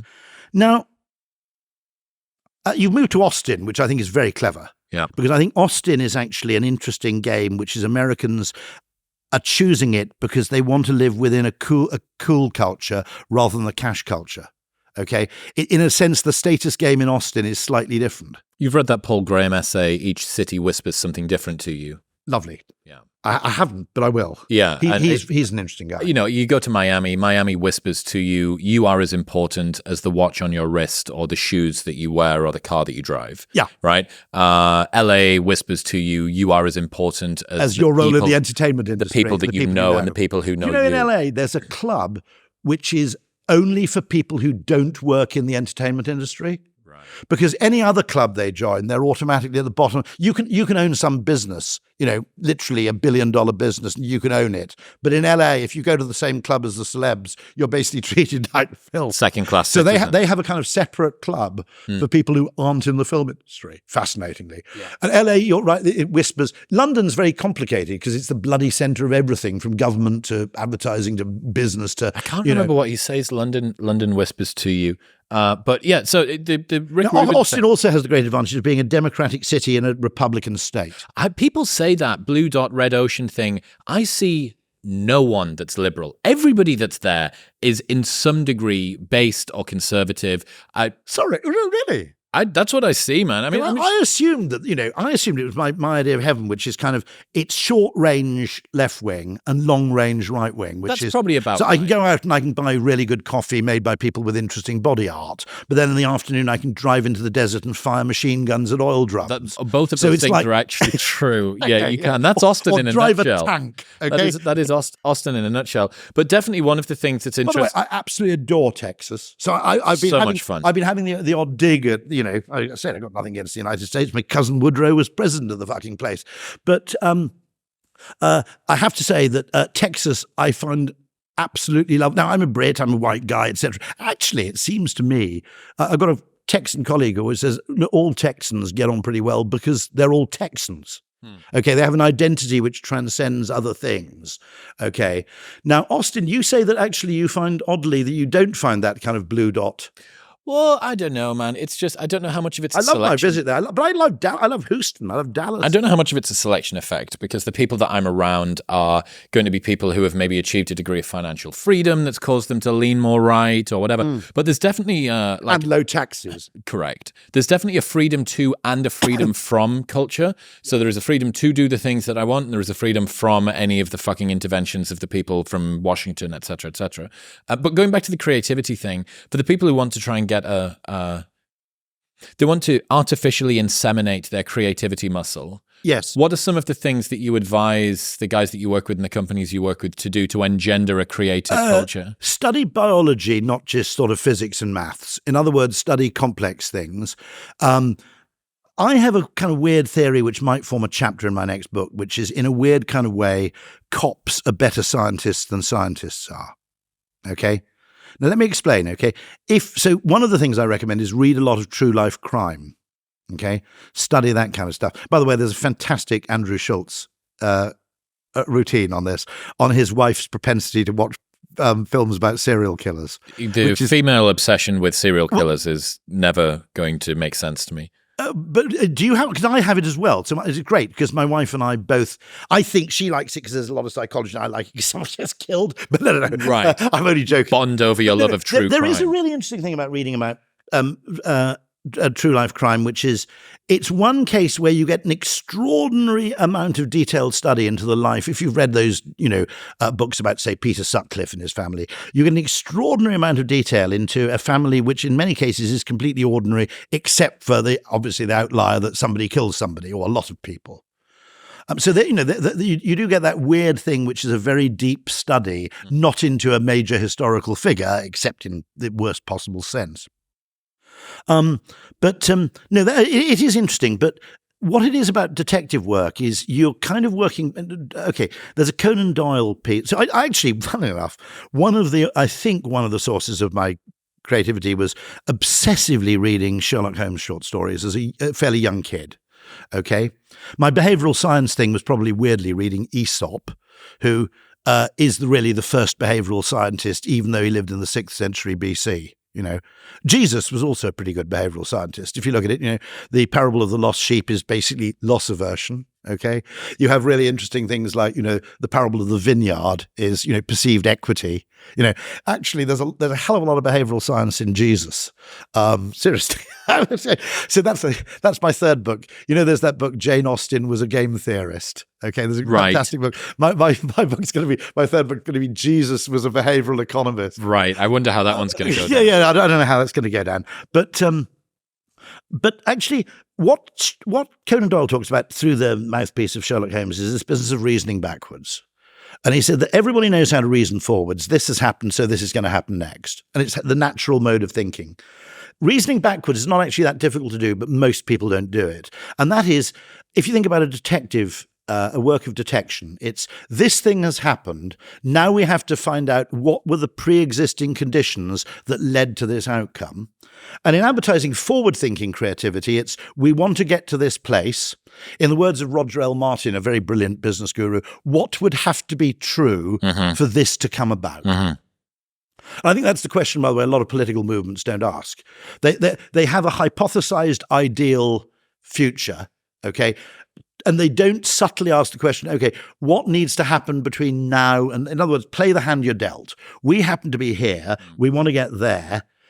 Let's not just ignore where we are and immediately, effectively fantasize into existence a perfectly neat society, because change doesn't work like that. You have to start where you are. You have to play the hand you're dealt. Yes, okay? yes. It's very, very easy to say, why did it take them so long to, give votes for women, et cetera, et cetera. But actually, if you look at the reality of it, these things take time. And also persuasion is slower than legislation, but it's persuasion that actually makes things work. I'll just make that distinction in regard to drink driving, okay? The breathalyzer, penalty points, license bans for driving. For Americans, we don't have a distinction between driving under the influence and driving while intoxicated. If you're basically intoxicated, you lose your license, okay? The legislation sort of worked, but a lot of people in my parents' generation thought it was a bit naughty to get caught over the limit. My parents didn't drive drunk. I just want to absolve them of that. But some of their contemporaries did. And my parents wouldn't stop someone leaving the house if they'd had too much to drink. They'd encourage them to stay, but they wouldn't grab their car keys. Now, when something makes its way from being imposed to being adopted, what you see in my children's generation is they would wrestle one of their friends to the ground before they got into a car over the limit. So America is so different to this. I know. So different. The attitude of Americans to people that drink drive is like, you'll be at some bar or something, we're going to go to such and such a place, do you want to come? I was, right, okay, brilliant, presuming that there's an Uber waiting outside and someone gets into their Ford F-150. No. I go, I've just watched you sink 3 margaritas over the last hour, and no one really bats an eye. I saw this amazing video. I'll find it and I'll send it to you. LA is like that as well. LA, yeah. I mean, Uber has probably reduced this to some degree, but the extent to which people used to drive around LA intoxicated. Half cut. My brother-in-law, who lived there for quite a few years, just couldn't get his head around it at all. Yeah. There was a great video of when they first introduced the you can't drink and drive. Drink and drive. Not drink, then drive. You can't drink and drive. And they're talking to these guys and girls from the deep south in America, and they're all in, beat up Chevy trucks or whatever. And they're interviewing them through the window. And this dude sat there, and there's another one with a woman who sat there, child on passenger seat, without seatbelt on, beer between legs, saying, I don't know what this country's coming to, that a guy can't finish his hard day at work and, have a beer when he's on his way home. This country's being run by communists. These goddamn commies trying to take our beers away from us. And I'm like, you're drinking and driving. Literally, drinking and driving at the same time. There's the extraordinary thing, I think, in New Orleans, or certainly in Louisiana, I think, isn't it, where you can actually have drive-through margarita stands. Phenomenal. So you literally put a margarita in your cup holder. Yeah. Nothing in America is beyond being drive-throughable. The bank, CVS, fucking margaritas, everything is drive-throughable. That, by the way, I never answered Rick Rubin's question, why I never moved to the United States. And there are 2 reasons, one of which is I'd probably make $1 million, but then I'd start shopping at Whole Foods and I'd be back to where I started. Right. Okay. So the one thing I can't get my head around... This fucking individual Malthusian trap that you've got yourself into. We had this LA guy who came over, and he was an LA creative guy, wonderful guy, and he was in raptures about Waitrose. Now, this won't be funny to an American audience, apologies, okay, but he said, the food is such good quality and such reasonable price. Okay. And you suddenly realize he'd grown up on Whole Foods or Bristol Farms or those LA. Yeah. And it's completely bipolar, American grocery retail. German grocery retail is all about price, really. Yep. Okay. American grocery retail, British grocery retail is really all about brand, actually. It's quite interesting. And then you have American grocery retail, which is just like you have a choice between 2 absurd extremes. It's like having first class and standing room only. Yes. It's kind of weird. I think what happens with British supermarkets is that they are woven into the class structure as well. Yeah. Right? Lidl. Class system isn't all bad, Let me explain this, okay? One thing which I think is problematic about the British class system, but is also quite nice, okay, is you do reach escape velocity relatively soon. Okay, if you prove yourself reasonably successful materially, okay. So, this is a total stereotype, okay. But if you're a Brit, you're going to do this, right? Okay, you're going to come back to Britain with some money, which I hope you've made in the colonies, okay, right? Okay. Slowly, and you're going to buy it, the old rectory in Minchinhampton, a flat in London. You'll have a Range Rover, a Labrador, a wife called Polly, and 2 children at private school. A membership to Soho House in the Cotswolds. Yeah. But basically, at that point, you can stop. Okay, because anything more than that is actually evidence that makes you suspicious. You're probably a drug dealer.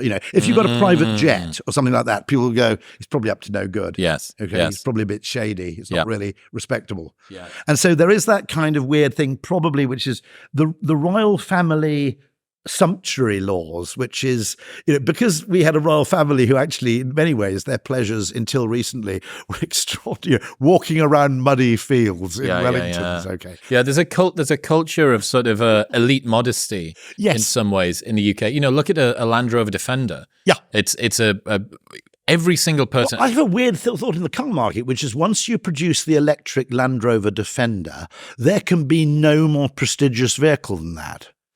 In a weird way. Why? Because it's hard to explain, but the Land Rover Defender is unbelievably beautiful, by the way. The latest iteration of it is fantastic. If you made that electric and therefore, you've got a big, tough, versatile vehicle, big, heavy thing with a huge battery, quite a lot of range, the performance is going to be fine, right? Because it's electric. Okay. And generally, it doesn't matter what the electric car is, the performance is going to be great. Okay. If you had the money, why would you have any other vehicle? Okay. And the only other vehicle I can imagine, by the way, is will a proportion of, so as a Georgist, I believe that there should be a single land value tax. And I believe that an awful lot of technology exists so that people can escape from the rent-seeking depredations of landlords and landowners.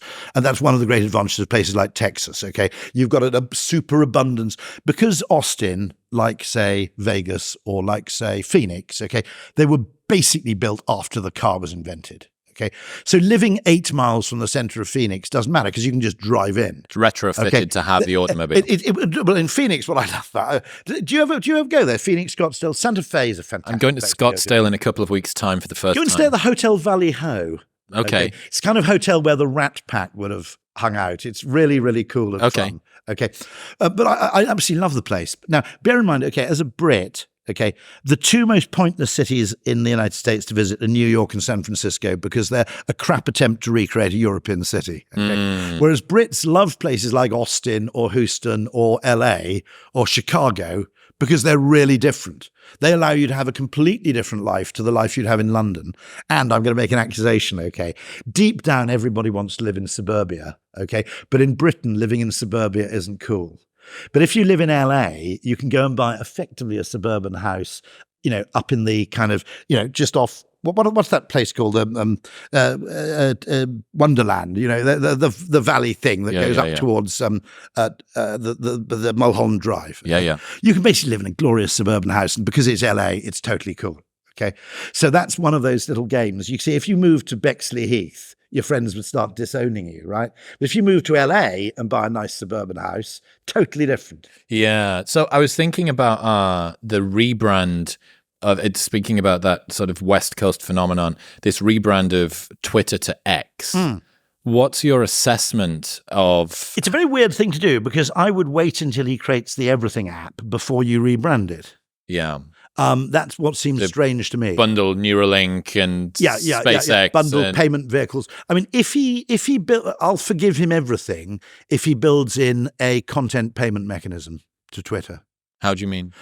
There is a fundamental. There are lots of holes in the ecosystem, the digital ecosystem, which haven't been plugged because they're natural monopolies, and therefore it's very difficult for them to reach critical mass as network goods unless they have monopoly status. Now, looking at the Royal Mail, which is the first real network good, the Penny Post, technically, not the Royal Mail. Okay, the Penny Post was an extraordinary thing because there'd been 1 penny postal services in London for about 150 years. And this guy, Rowland Hill, with the mathematical help of Charles Babbage, i.e. the kind of inventor of the computer and one of the 10 greatest mathematicians of his time, managed to do the maths to say, actually, you can scale this up to a national and subsequently an imperial level. So there was an imperial penny post in 1910 or whatever. So mail somebody in Australia or something. It didn't include Australia and New Zealand. You had to pay extra for them. But India. But it included India. So when Ramanujan wrote to G.H. Hardy in Cambridge, he paid a penny for the letter. Wow. Okay? Now, the mathematics there is to say that in a network of the postal kind of network, the efficiencies in trunk routes, in other words, the cost per mile when you're transporting 50,000 letters at a time, the cost per mile is so low that all the costs basically are in collection, sortation, and then last mile delivery. So as a consequence, the distance is actually more or less irrelevant to the cost of carriage, and therefore we can have a flat rate for postage. And it required Babbage to do the maths to prove it worked. Even then, it lost money for the first few years because people weren't in the habit of writing to people 500 miles away because they didn't know anybody. Okay, right, apart from anything else. It takes time to develop the friends. It takes some time. It's a bit like if you own the world's first fax machine, it's not really very useful. Yeah. Okay. And I think there are lots of things, and I think two of them are a locker system for e-commerce delivery. And what the government should do is basically license a monopoly for 10 years. Say, okay, if you offer an open access locker system, we'll give you 10 to 15 years of Schumpeterian rent from your monopoly, okay?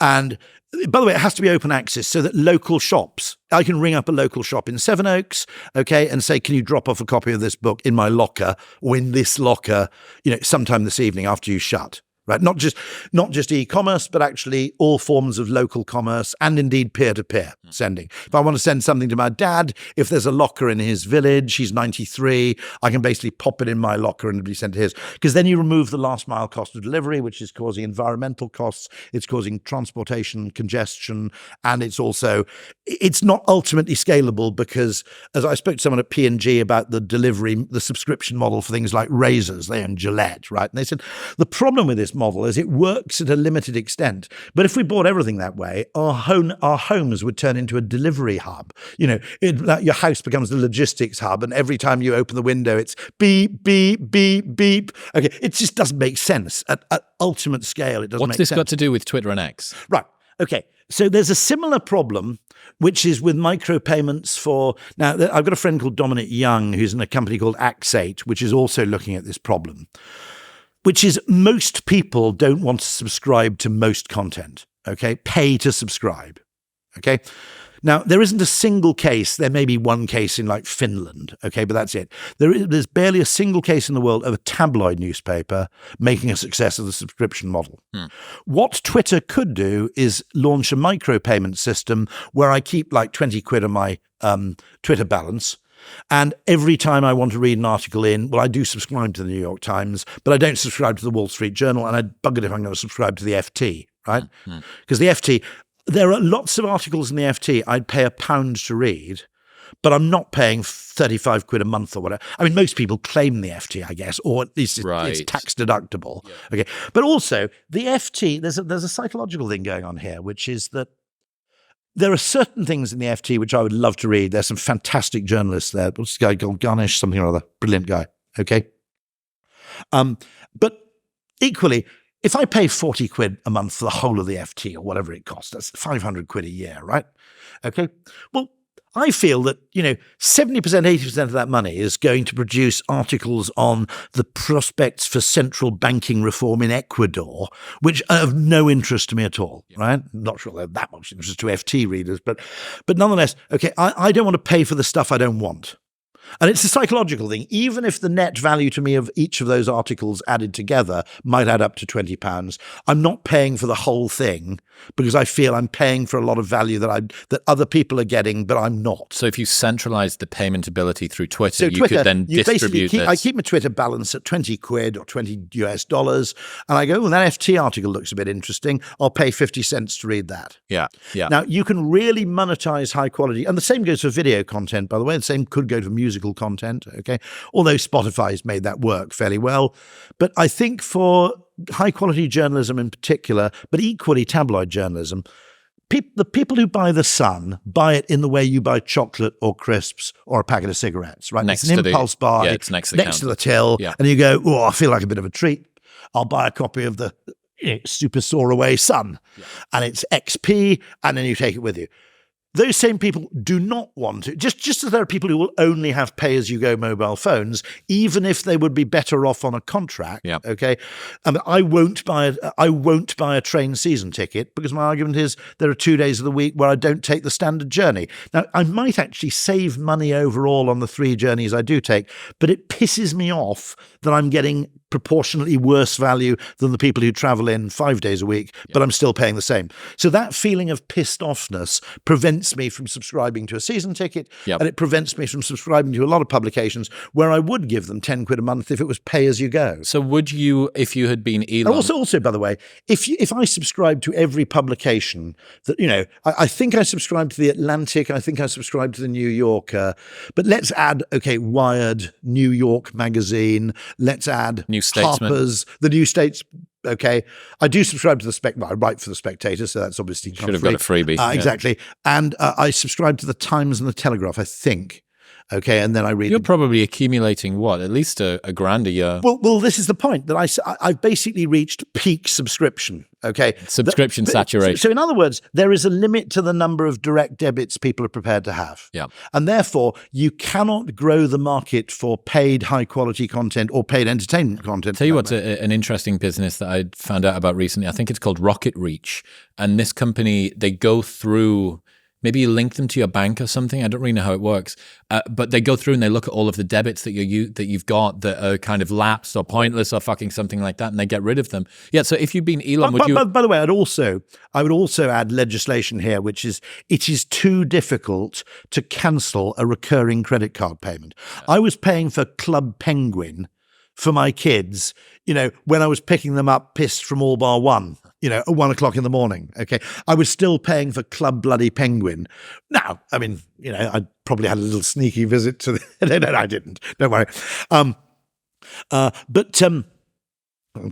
did not go on Club Penguin. The only time I went on Club Penguin as an adult is my children, when they were younger, would make me play the games to earn points to decorate their igloo. Fantastic. So they'd outsource to me to get me to play the game. Dad, go to work, please, virtually. Yeah, I wasn't doing anything else. I don't want to end up in the nonsense wing of Wakefield Prison.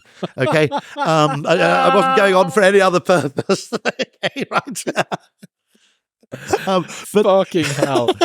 Look, let's get back to X. Sorry, get back to X. If you'd been Elon, would you have waited until you were able to bundle everything underneath? Right. Yeah, because there's too much equity in that.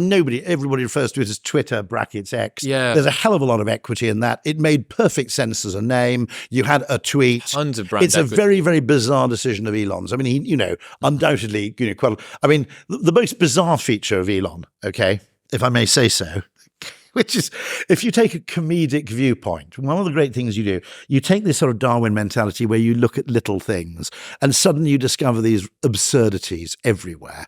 And Elon's greatest absurdity, okay, is he's in favor of driverless cars but manned space travel. Now, I don't want to be rude, okay? What he means by manned space travel is people who have no obvious aeronautic ability should be able to project themselves as humans into space. But cars, which obviously benefit from being driven by a human, have to drive around autonomously. Now, I don't want to be rude, but isn't that the wrong way around? Okay. Shouldn't cars be driven by people and spacecraft be autonomous? I don't want to be, How much input do the humans in spacecraft have now? None. My brother is an astrophysicist. If you want to get astronomers and astrophysicists absolutely driven to a point of apoplexy, just mention manned space travel. Okay, because they regard it as per dollar spent, an extraordinarily bad way of discovering things about the universe. You should just be robots. It was described by one colleague of my brother's as spending $300 million to find out how mice wank in zero G. The kind of experiments you performed on manned space travel are kind of absurd compared to something like, totally a space telescope or something of that kind. Right. Whereas if you look at what those probes do, that the non-human probes, collect stuff, bring it back. It's just that's just joyous. Absolutely joyous. However, I do have a colleague in the advertising industry, Trevor Beattie, whose lifetime dream has been to go into space. And I think he's done this with Virgin. I get it. What is it now? 250 grand? I think that was it, yeah. And and all credit to him, he's not some rich dilettante guy who decided it'd be cool. I mean, he's probably quite rich, but he's been an absolute lifetime space obsessive, literally since being a child. So it's perfectly good use of his. I can see why he does that. Each time that we speak, you have become an evangelist for a new category of product. I think this is maybe your 5th or 6th time on the show. Yeah. Each time that we've spoken, I feel like the first time was the Japanese toilet. The second time air fryers was the air fryer. I was the John the Baptist of bloody air fryers. I can tell you that much, right? I mean, seriously, I went to Philips, who at the time had a monopoly of air fryers.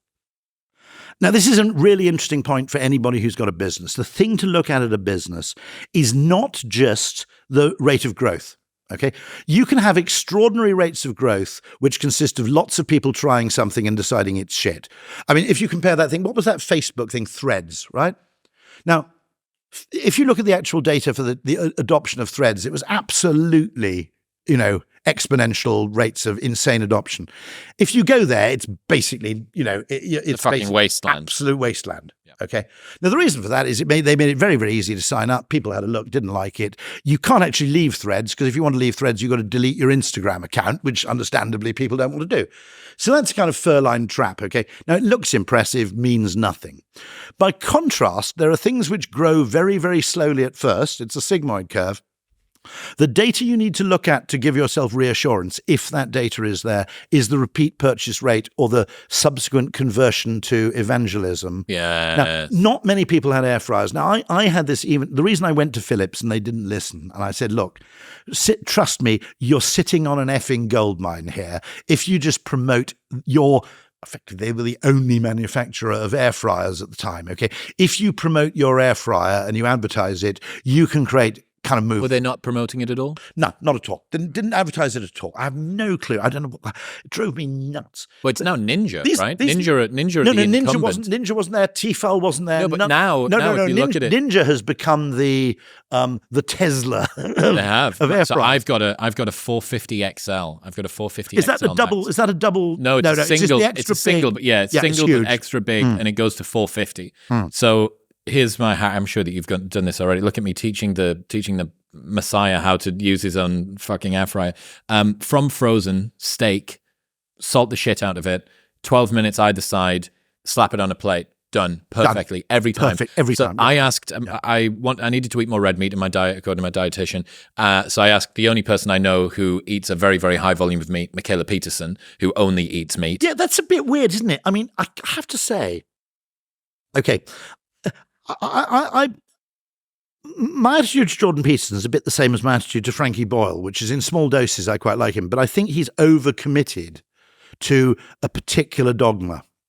And I think what he says, and there are very interesting insights to be derived from him, but I wonder, there's a phrase that was used of Enoch Powell, this equally applies to people on the left, okay, which is you're driven mad by the remorselessness of your own logic, okay? And I don't think anybody should see the world through exclusively a lens of black and white, left or right, okay? I just don't think it's helpful, conducive to problem solving. An example on the left would be James O'Brien, of someone who's, I call it James O'Brien Jesuitism, which is that you're so obsessed with the rightness of your cause that you effectively construct an argument from a fairly dubious assumption and arrive at a place. And therefore you go, QED, my position on this is incontestable, okay? And what's less visible about that is that the starting point or the driving assumption or axiom of your argument isn't that great. Your argument seems wonderfully convincing. It's a bit like dating sites, okay? Every time I've never been on a date, just in case my wife's watching it. I don't want I don't know what dating site I go on in terms of, fat Welshman. There's probably a niche there, isn't there, I guess? But in any case, by the way, you mentioned that asymmetry that you said astoundingly, that in your entire time as a nightclub promoter, and as I assume, because I can't tell as a bloke, a pretty good-looking guy who was on Love Island, by the way, which is partly a WPP creation. So we can take a small amount of credit, by the way, for your incredibly deserved elevation and fame. But You've only actually been spontaneously approached by a woman twice, was it? Yeah, twice.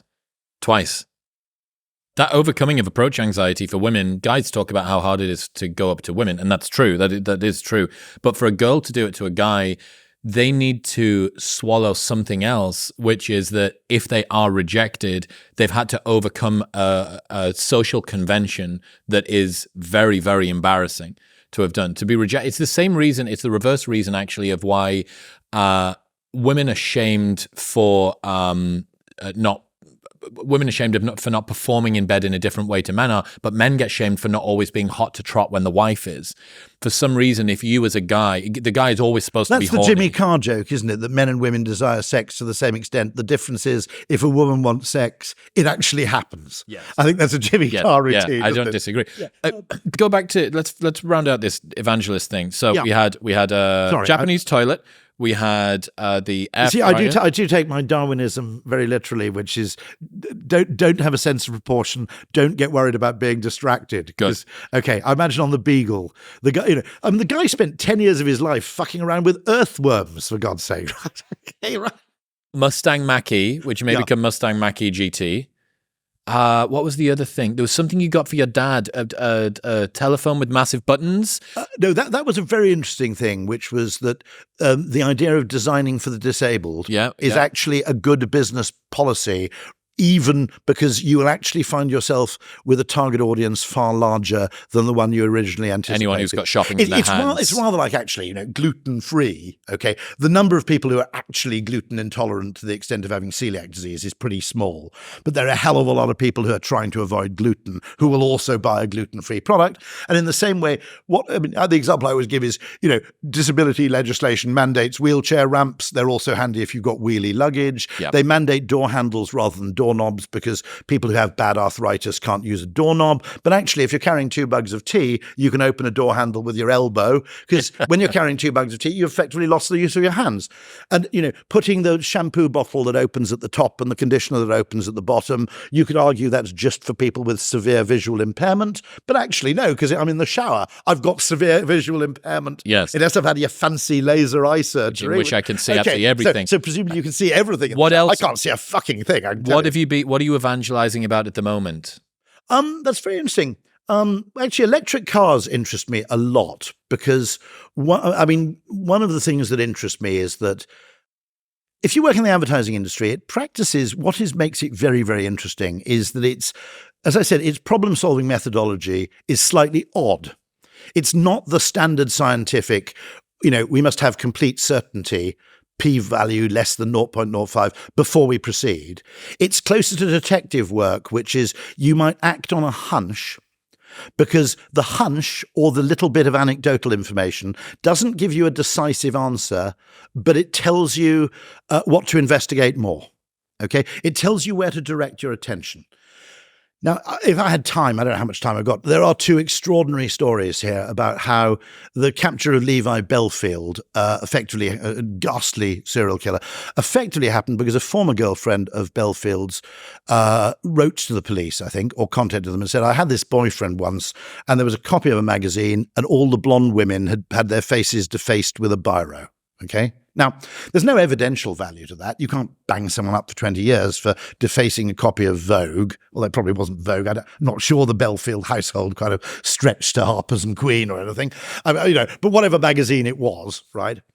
And you can't arrest someone for that, but you should investigate. Okay. Similar thing happened with the Yorkshire Ripper, which is effectively there was a very shrewd cop, and I can't remember his name, Yorkshire cop, relatively junior, and the Yorkshire police were obsessed with the idea that he had a Newcastle accent. Do you remember this? Yes. Because you had those fake tapes sent in, which the police wrongly believed that there was information in the tapes. Sunderland, technically. They narrowed it down to some pit village. South Shields. Yeah, some fucking pit village. What was extraordinary, there was an accent expert who placed him to within 5 streets. Yeah. That was the unbelievable thing about the accents of the Northeast. Yeah. They have that degree of but he wasn't the actual perpetrator.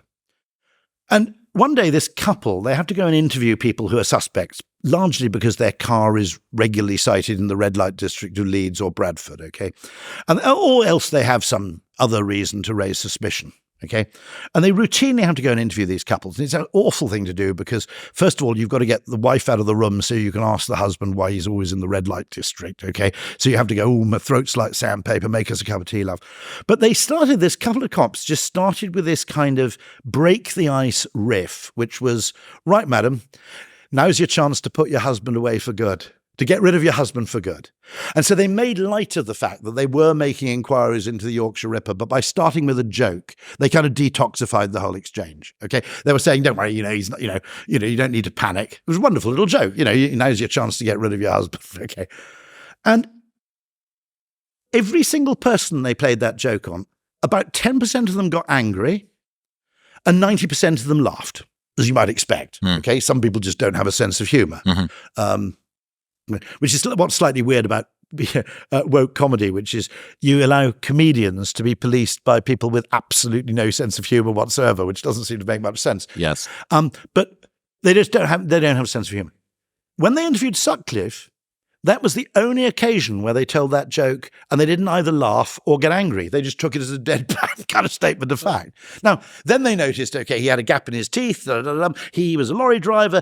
The pattern of wear on his footwear, because you're a long-distance lorry driver, matched some footprints that had been found near the scene. And they immediately went up to the head of the inquiry and said, we should look at this guy. And the guy said, does he have a Geordie accent? No, he's a local man. Right, forget it. And this guy really bollocked them for being suspicious. Yeah, I don't want to see anybody. I don't want to see anybody without a Geordie accent, basically. Yep. Yeah. And so now, what's interesting about that is it's, as I said, it's reverse reasoning. It's kind of okay, and also it involves, to some extent, a degree of nose. I think there's something in this. I'm not quite sure what, but let's explore it a bit further. Now, you might argue, maybe that's how we should actually pursue some pharmaceutical research. There's a company called Helix in Cambridge, which effectively is aiming to do pharmaceutical research backwards, which is find interesting compounds and see what they treat, rather than define a narrow disease and find a way to treat it. Now, it's what you might call post-rationalized science rather than pre-rationalized science. Now, a lot of advertising works through that way. It works backwards, which is you come up with some weird idea through some mental process of inspiration that you're not quite sure about, and then you reverse engineer the reasons why it might work. Now, a lot of people see that as cheating. Just as the Germans said, well, we designed a drug to treat angina and it makes people's penises erect. Okay, this is clearly a failure. Okay, well, actually, no, it's the right answer to a different question. And it worries me that we discount it so often when we come up with an interesting answer to a different question. Now, the advertising industry is probably relatively tolerant of that. I always say, look, don't apologize for post-rationalization. If it's an answer, it's an answer. Okay, how you got there, this isn't like a high school maths exam where you have to show you're working out. Okay, and sometimes the place you get is, by the way, weird. I always say, look, in psychological issues, in physics, the opposite of a good idea is wrong. But in psychology, the opposite of a good idea might be another good idea. Okay. It's a bit like the difference between, if you like, policing conversation on the one hand and Andrew Schultz on the other. Okay. They're complete opposites, but they may actually, in a weird way, be, solutions in some kind of strange way. And the psychology of humor is kind of fascinating because it is kind of harmless play. I mean, all primates, all mammals kind of engage in kind of play fighting, and we do it verbally as well as physically. I'm not going to start wrestling with you now. That would be completely weird, okay? But we can engage in a bit of verbal... That's what banter is. Banter. Yes. And, it's kind of like, the tone is that there's also a form that abuse forms in friendship. And British English is slightly more high context than American English is, in that, not that Americans don't do it, but British English is very much, you say the opposite, understatement, that in other words, tone of voice determines meaning or context determines meaning more than it does in American English. That's not me speaking, that's an American, by the way, it might be Jonathan Haidt. And so that kind of verbal play, which is, if we weren't friends, I wouldn't be able to be rude to you like this, yes. Which is kind of, again, it's kind of reverse reasoning. But those kind of games exist all over the place, which means that actually the opposite of something can be just as valuable as the thing itself, if you like. And I think it's important in problem solving because I think it's an additional string to your bow, just as I think that solving problems psychologically rather than technologically is an extra string to your bow in terms of, solving difficult problems. Make the railway enjoyable, don't make the railway fast, etc. Okay, I think that's an extra, that expands the solution space. And this business of allowing people to imagine and then work backwards, which according to interestingly, the scientific method, and of course the method of scientific funding would be, unless you've identified an absolutely clear problem, you're not allowed to do anything. Okay, right? You have just to experiment. And now you'll get things. some funding because you have demonstrated the absolute clarity of your way ahead and the single point of your destination. Okay. Now, if you look at someone like Andre Geim, who came up with graphene, okay, first of all, he discovered graphene with equipment that you could have bought from Staples or WH Smith's, okay, which is just taking bits of pencil graphite and endlessly pulling them apart with a bit of sellotape. But he actually himself says, I don't like that kind of research. I like kind of what he calls hit and run research, where you just find an interesting angle of inquiry and piss around for a bit and see where it gets you. And then you discover the use subsequently. I think that's a good strategy. I think that's a strategy that more people could use. I just wonder about our world where you have to win an argument before you can act. In other words, you need approval from complicated bodies of people before you can do anything. You've got this thing about how all creatives have to justify their ideas to rationalists, but no rationalists have to do it the other way around. Rory, let's bring this one home, mate. We've got lunch to get to with Rob and George.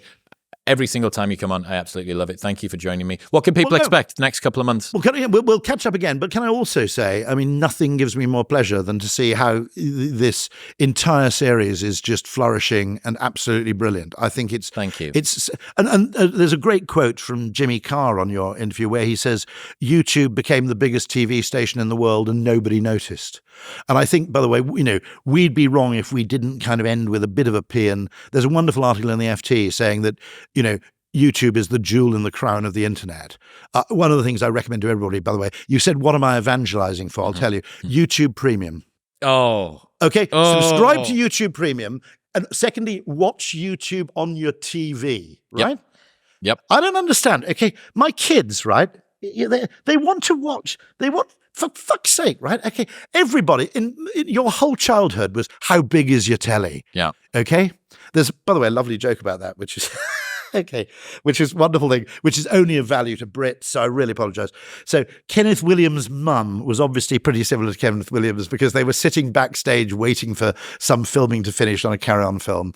And someone said to their neighbour, which is one of the other relatives of Charles Hawtrey or something, what television have you got? I've got a 14-inch console. To which Kenneth Williams' mum replied, 14 inches, that'd be enough to console anyone, okay? So clearly there was a kind of family tradition of absolute smut and now innuendo. People are watching it on their phone. But we all competed for how big your telly was, and then I have these kids who are staring at this sort of pathetic little letterbox. Watch YouTube on your big telly. It's broadcast quality, nearly all of it. It's 4K. There's 250,000 hours of content where I think the title starts with the words how to. Yeah. Okay. If you want to repair. Now, what I think has happened is, first of all, we've had several YouTube revolutions in that, well, several things, okay? There is a problem with certain technologies, which is when they're new, they're not quite good enough. So they hit the hype cycle at the wrong point. Yeah. That was true of video conferencing, okay? When it was hyped, it was a bit shit. And by the time it stopped being shit, it was too late to hype it. Because you looked a bit like that guy on the Fast Show when, isn't electricity brilliant? It's a premature problem. It's a premature problem, okay? And I think that happened a bit with YouTube. It was a bit sort of flaky. It was all filmed on crappy phone cameras. It was all a bit pixelated and wobbly.